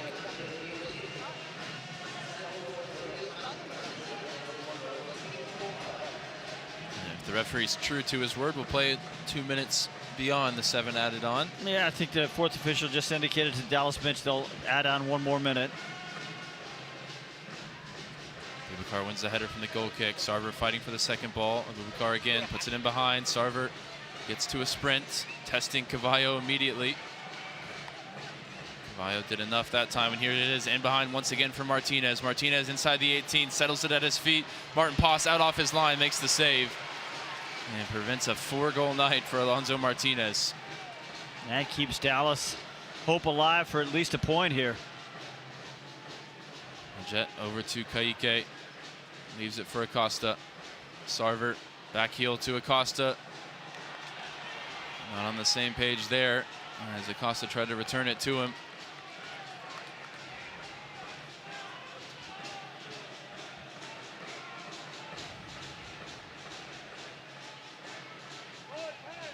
New York has a throw deep in their own territory here. Pereira wins the header, flicks it on down the line. Abubakar loses out to Nico Fernandez. Here's Alonso Martinez, 1v1 in open space with Ibiaga. He gets a nice piece of the ball. Kaique unable to keep it in play. And New York just scrappy enough to keep Dallas from really building any momentum here in stoppage time.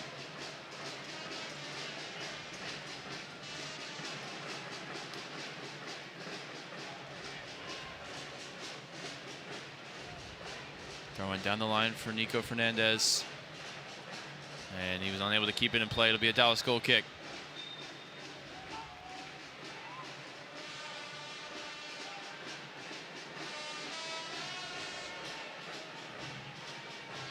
Nice job by the Dallas supporters group keeping the energy up in the stadium, despite the fact that the team that they support just hasn't gotten anything going on the attack in the second half. Jet in the Dallas half here, switching it over to Ibiaga. Ibiaga wide for Marco Farfan. Farfan bends one in behind, finds Acosta with some space here between the center backs. Looking for the 1-2 with Petar Musa. And it gave up possession, and then Acosta is deemed to have committed a foul here. I thought he was the one fouled by Justin Hack. None of it would have happened except Acosta gave up the ball cheaply.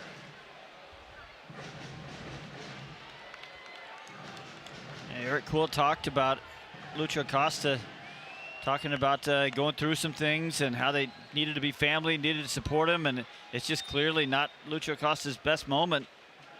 Getting back on the field tonight, just hasn't been able to make anything happen. Freese puts that one straight out of the plate.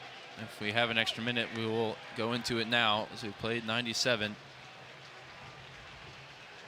So one last foray forward. Dallas scoring in first half stoppage time. Poss going long here towards Musa. Flicked off the head of Pereira. Sarver in pursuit. Tanasijevic does well under pressure there. Finds Pereira in the middle.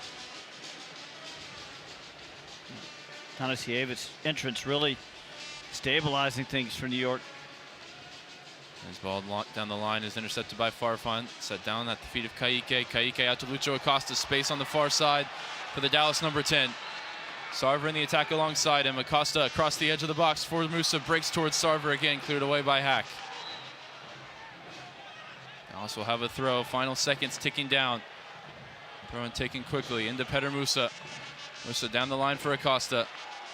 Acosta onto his right foot, bends it into a dangerous area. Shaq Moore there, header straight up in the air. Musa waits for it to fall to him. Cleared away.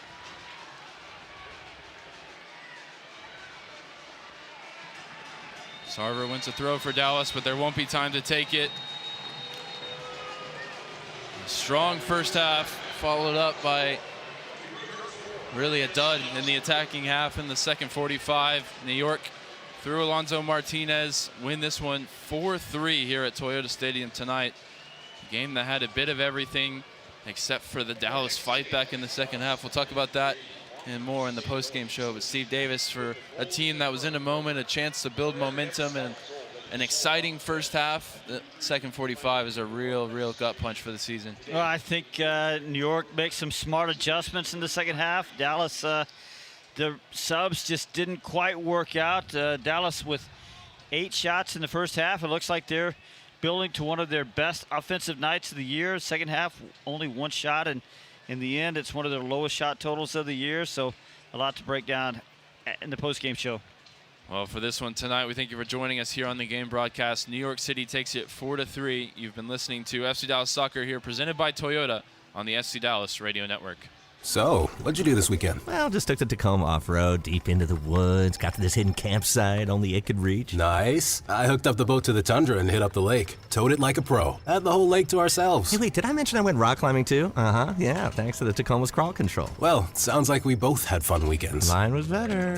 The Toyota Tundra and Tacoma are built for all the fun. Test drive at your local Toyota dealer or visit Toyota.com today. Toyota, let's go places. Feature availability differs based on trim. See Toyota.com for details. In sports, if you think joy only happens after you win, think again.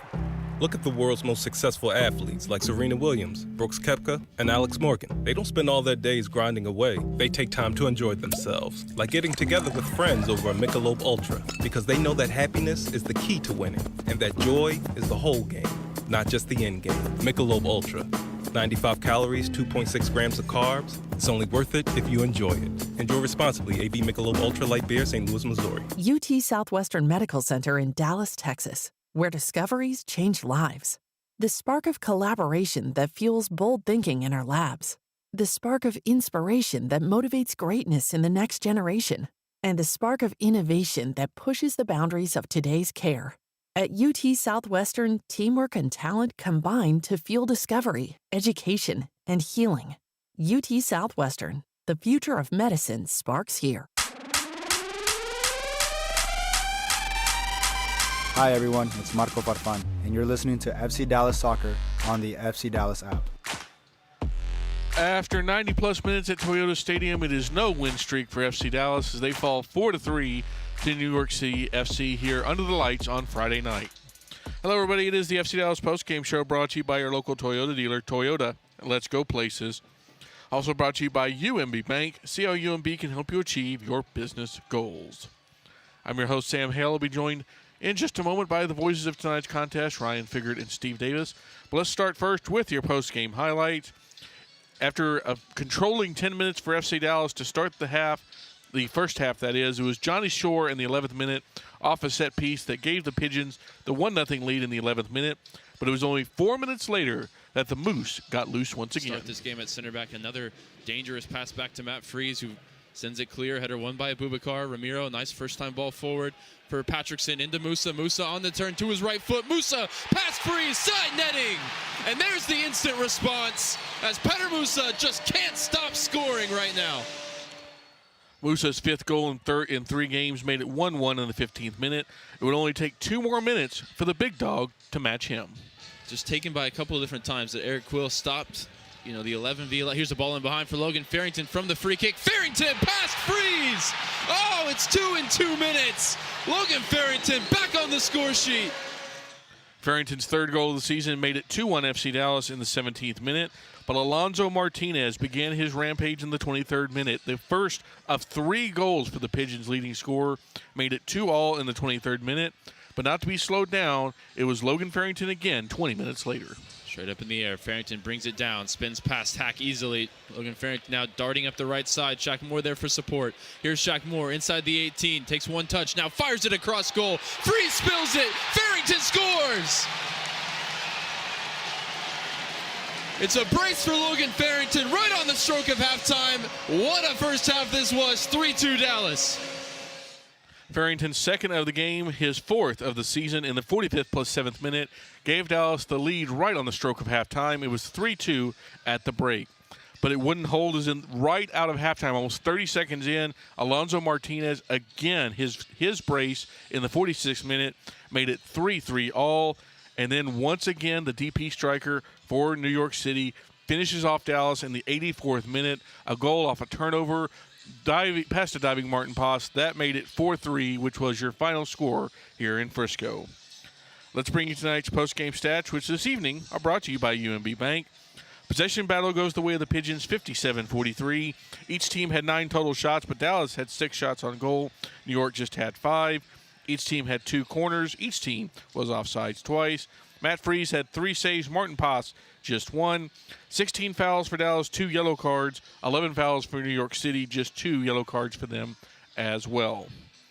Let's bring in the voices of tonight's contest. It's Ryan Figert and Steve Davis. And as those final minutes ticked by, gentlemen, I was trying to find what I wanted my word of the match to be, and I settled on perplexing because you've got a first half where Dallas looked like they were carrying over the offensive form from St. Louis, from San Jose, and everything was looking good. We were at halftime very optimistic. And then the second half happens where they only register 1 total shot, none of those shots on target. Meanwhile, Alonso Martinez shows why they paid all that money for him in New York. It was a really Jekyll and Hyde performance from this squad, and that's a big letdown after what happened just 6 days ago. Yeah, I think there's a couple of mistakes in the first half that let down a really good first half performance, and if it's 3-0, 3-1 at halftime, the second half looks a lot different, but there's not, there's a lot that we need to say about the second half and the letdown that it was, because Dallas made changes, brought fresh legs into the game, but the guys that had to go 90 minutes really ran out of steam. Ka'ike had no impact at all in the second half. Petter Musa had no impact at all in the second half. I mean, I don't know if the recovery, that extra day they didn't get, usually it's Saturday to Saturday, but this is a team that's played, 3 games in a week recently and looked strong on the back half of those 3 games. They ran out of steam in the heat tonight, and it was New York who's on the final game of a 4-game road stretch where they've been playing in all kinds of, humid and tropical climates across the United States. They've now got 7 points in 3 games in the last 3 games on the road, and they put in a really impressive performance, counterattacking in the second half. Their big striker, Alonso Martinez, really showed his class tonight. Super impressed with him and his ability just to test the Dallas backline. Even on the occasions where, Martin Paz made the save or he didn't get the shot off, he's always dangerous, and you can never switch off for a moment. And unfortunately, this year, Dallas has shown us their team that's going to switch off for moments in the game. And when you have a player like that on the other side, he's going to punish you like he did tonight. I feel like it was a funny game in that even in the first half, I'm not sure how much Dallas offense was really humming so much as this was just a big strikers game. 7 goals in this one. 7 goals. I had to do the math real quick there because there's a lot of that's big math for Steve Davis. It was. Well, here's some more of it. 6 of them came from strikers, right? I know Farrington wasn't really playing as a winger, but he comes inside. He's another striker. So in the way I'm counting it right now. So even in the first half, it was really more Shaq Moore. I feel like he had a good first half. Got some numbers there that backs that up. But it was Farrington and Musa. They were the offense. They weren't getting much from Torquato. They weren't getting much from Ramiro, even though he did have the nice free kick. Really catching New York asleep on one of those goals. Not getting that much in terms of the attack from KK. So it was really just the strikers that were sort of holding up the offense. And then, like Ryan said, I feel like they got a little tired in the second half, and it was hot. And it's funny too, Sam. You said perplexing because I think it's a great word. I think it's a great descriptive describer for this match because we talked about how many offensive options Eric Quill had off the bench, but Lucho didn't really work. I think Kappas, I've got some numbers we can talk about there on Lucho. Kappas for 45 minutes as a wingback. Just watching him move tonight, I know Eric Quill said he can play as a 6, he can play as an 8, he can't play as a wingback. He doesn't move like a wingback, especially coming in from Scandinavia and then asking him to play in 97 degrees. He was exhausted after 35 or 40 minutes. So they really didn't get it there. Leggett didn't really get anything going. The substitutes, Sarver brought his energy. Maybe he was the one substitute that did bring a little something, but the substitutes didn't really change the game, I don't feel like. Yeah, and I mean, we're going to have to talk about Lucho Acosta later, but I think right now I want to point to the defensive setup for Dallas, because I think we have to say they got it wrong tonight. They set the line higher up, and when you have Osaze Urquidy in there, he can cover up some of those mistakes, but he's playing, on the side where Martinez is always going to go the other side of him. He knows that Osaze can track him down. He's the only one in that back three that can, so he's always going to run in the opposite channel, get in those foot races with Abubakar and Ibiaga. And, when you're playing with three center backs, Urquidy is going to struggle to cover the left center back of the three, to come all the way across the field and cover, particularly when he's playing so aggressive and front-footed. And, those led to some good moments for Dallas, and we want him to play that way. But when you have Alonso Martinez at the other end and Hannes Wolf in the first half too, just stretching the field on the other side, it was just constant danger on the other side. And Abubakar, for me, probably one of his worst games for Dallas. He just wasn't up to the speed of Martinez. Ibiaga, likewise, really wasn't good tonight. I think those two had really good games against St. Louis and helped hold down the back line. But tonight, up against higher quality forwards, I mean, they were exposed in space. Stepping that line up made it, exacerbated the issue even more. I think, they needed to get in at halftime after Martinez had one goal and a couple other darting moments in behind and say, hey, we got to step the line back, or hey, we need to shift Osaze over to the other side. Whatever the adjustment they wanted to make was, hey, we need to go to a back four so that Osaze is more influential in the middle of the field. Realistically, your only answer to Alonso Martinez was Osaze Urquidy tonight, and he could only play 75 minutes, so they needed to figure out that concern. And instead, I think Martinez won that battle, and ultimately he, every time he got in space with Ibiaga, you felt like there was a good chance he was at least going to get a shot on target, and he had a good finishing night tonight, making it a hat trick. I think they got the defensive side of the game wrong tonight, and that was a shame for the offensive output they showed in the first half. Yeah, and what makes it a little bit more perplexing, and I know it's a little bit of apples to oranges because last week was St. Louis. St. Louis, not a very good team, but then again, NYCFC is not, they're not tearing up to East either. They're coming in 8th place right now, and they've had a problem with chance creation this year. Well, last week they played a low line of 5, and it really just stifled St. Louis opportunities. And you're right, now they moved the line up, and I mentioned the first half, a lot of the first half, Martinez just sitting on Ibiaga as that central center back. He's just sitting way up high. He's not dropping in. He's, just sitting on that high line and then running in behind, and immediately was causing Dallas some issues. And then on the other side, Hannes Wolf, giving Torquato some issues. And you're absolutely right. Dallas sort of never really adjusted out of it. And I feel like maybe the adjustment would have been to add one more midfielder or, as you said, just drop that line back. And it didn't happen. And in the end, to give up 4 goals at home to a team that hasn't scored a whole lot this year, just not quite good enough. And, we talk about that as, just 2 wins on the road for New York City coming into this one as well.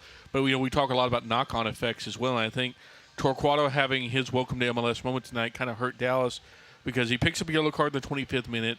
Hannes Wolf was tormenting him for pretty much all of that first half, even when Dallas was having success. So you have to bring him off at halftime because he's got the card, plus he just wasn't playing well. So you bring on Christian Kappas there.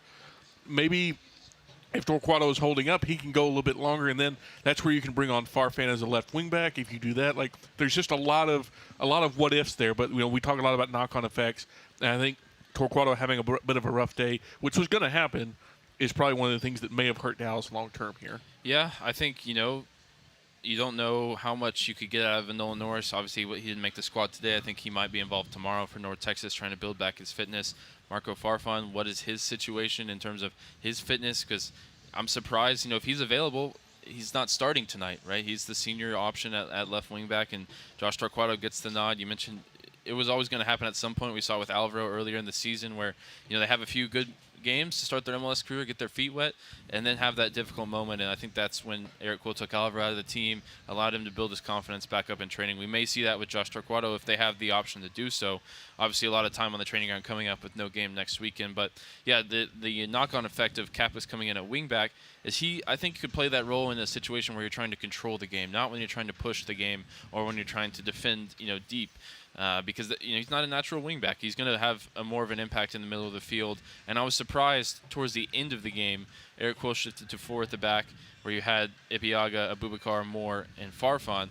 But he sort of went to a 4-4-2 with Kappas as a left midfielder, and that's really not his game. If wingback isn't his game, wide midfielder really isn't his game. I would have liked to see them shift to 3 in the midfield there and see if they could get more of a thrust through the middle of the field. The problem, though, in that situation is then you're shifting Lucho Acosta out to the left wing, and Lucho Acosta had no impact on this game again tonight. He came back from missing the last 2, and if Dallas was going to score in the second half, it was going to be in spite of Lucho Acosta, I think, because nobody was looking for him in the same way they were earlier in the season. They've now switched their mindset of how they're going to play. They're going to play to Musa. They're going to play direct, and that meant Lucho Acosta was doing a lot of running, checking to the ball for his teammate to ignore him. Or when they did play it to him, then he missed the pass, or he missed the 1-2 where they didn't make the same run because, they're not trying to play through Lucho Acosta. That wasn't the tactical game plan tonight. But he hasn't proven to be malleable into the game situations. Lucho has been Lucho. When he's come into the game, sometimes it's worked for Dallas on the season, but more often than not, it hasn't, and he still hasn't managed to forge any connections with teammates.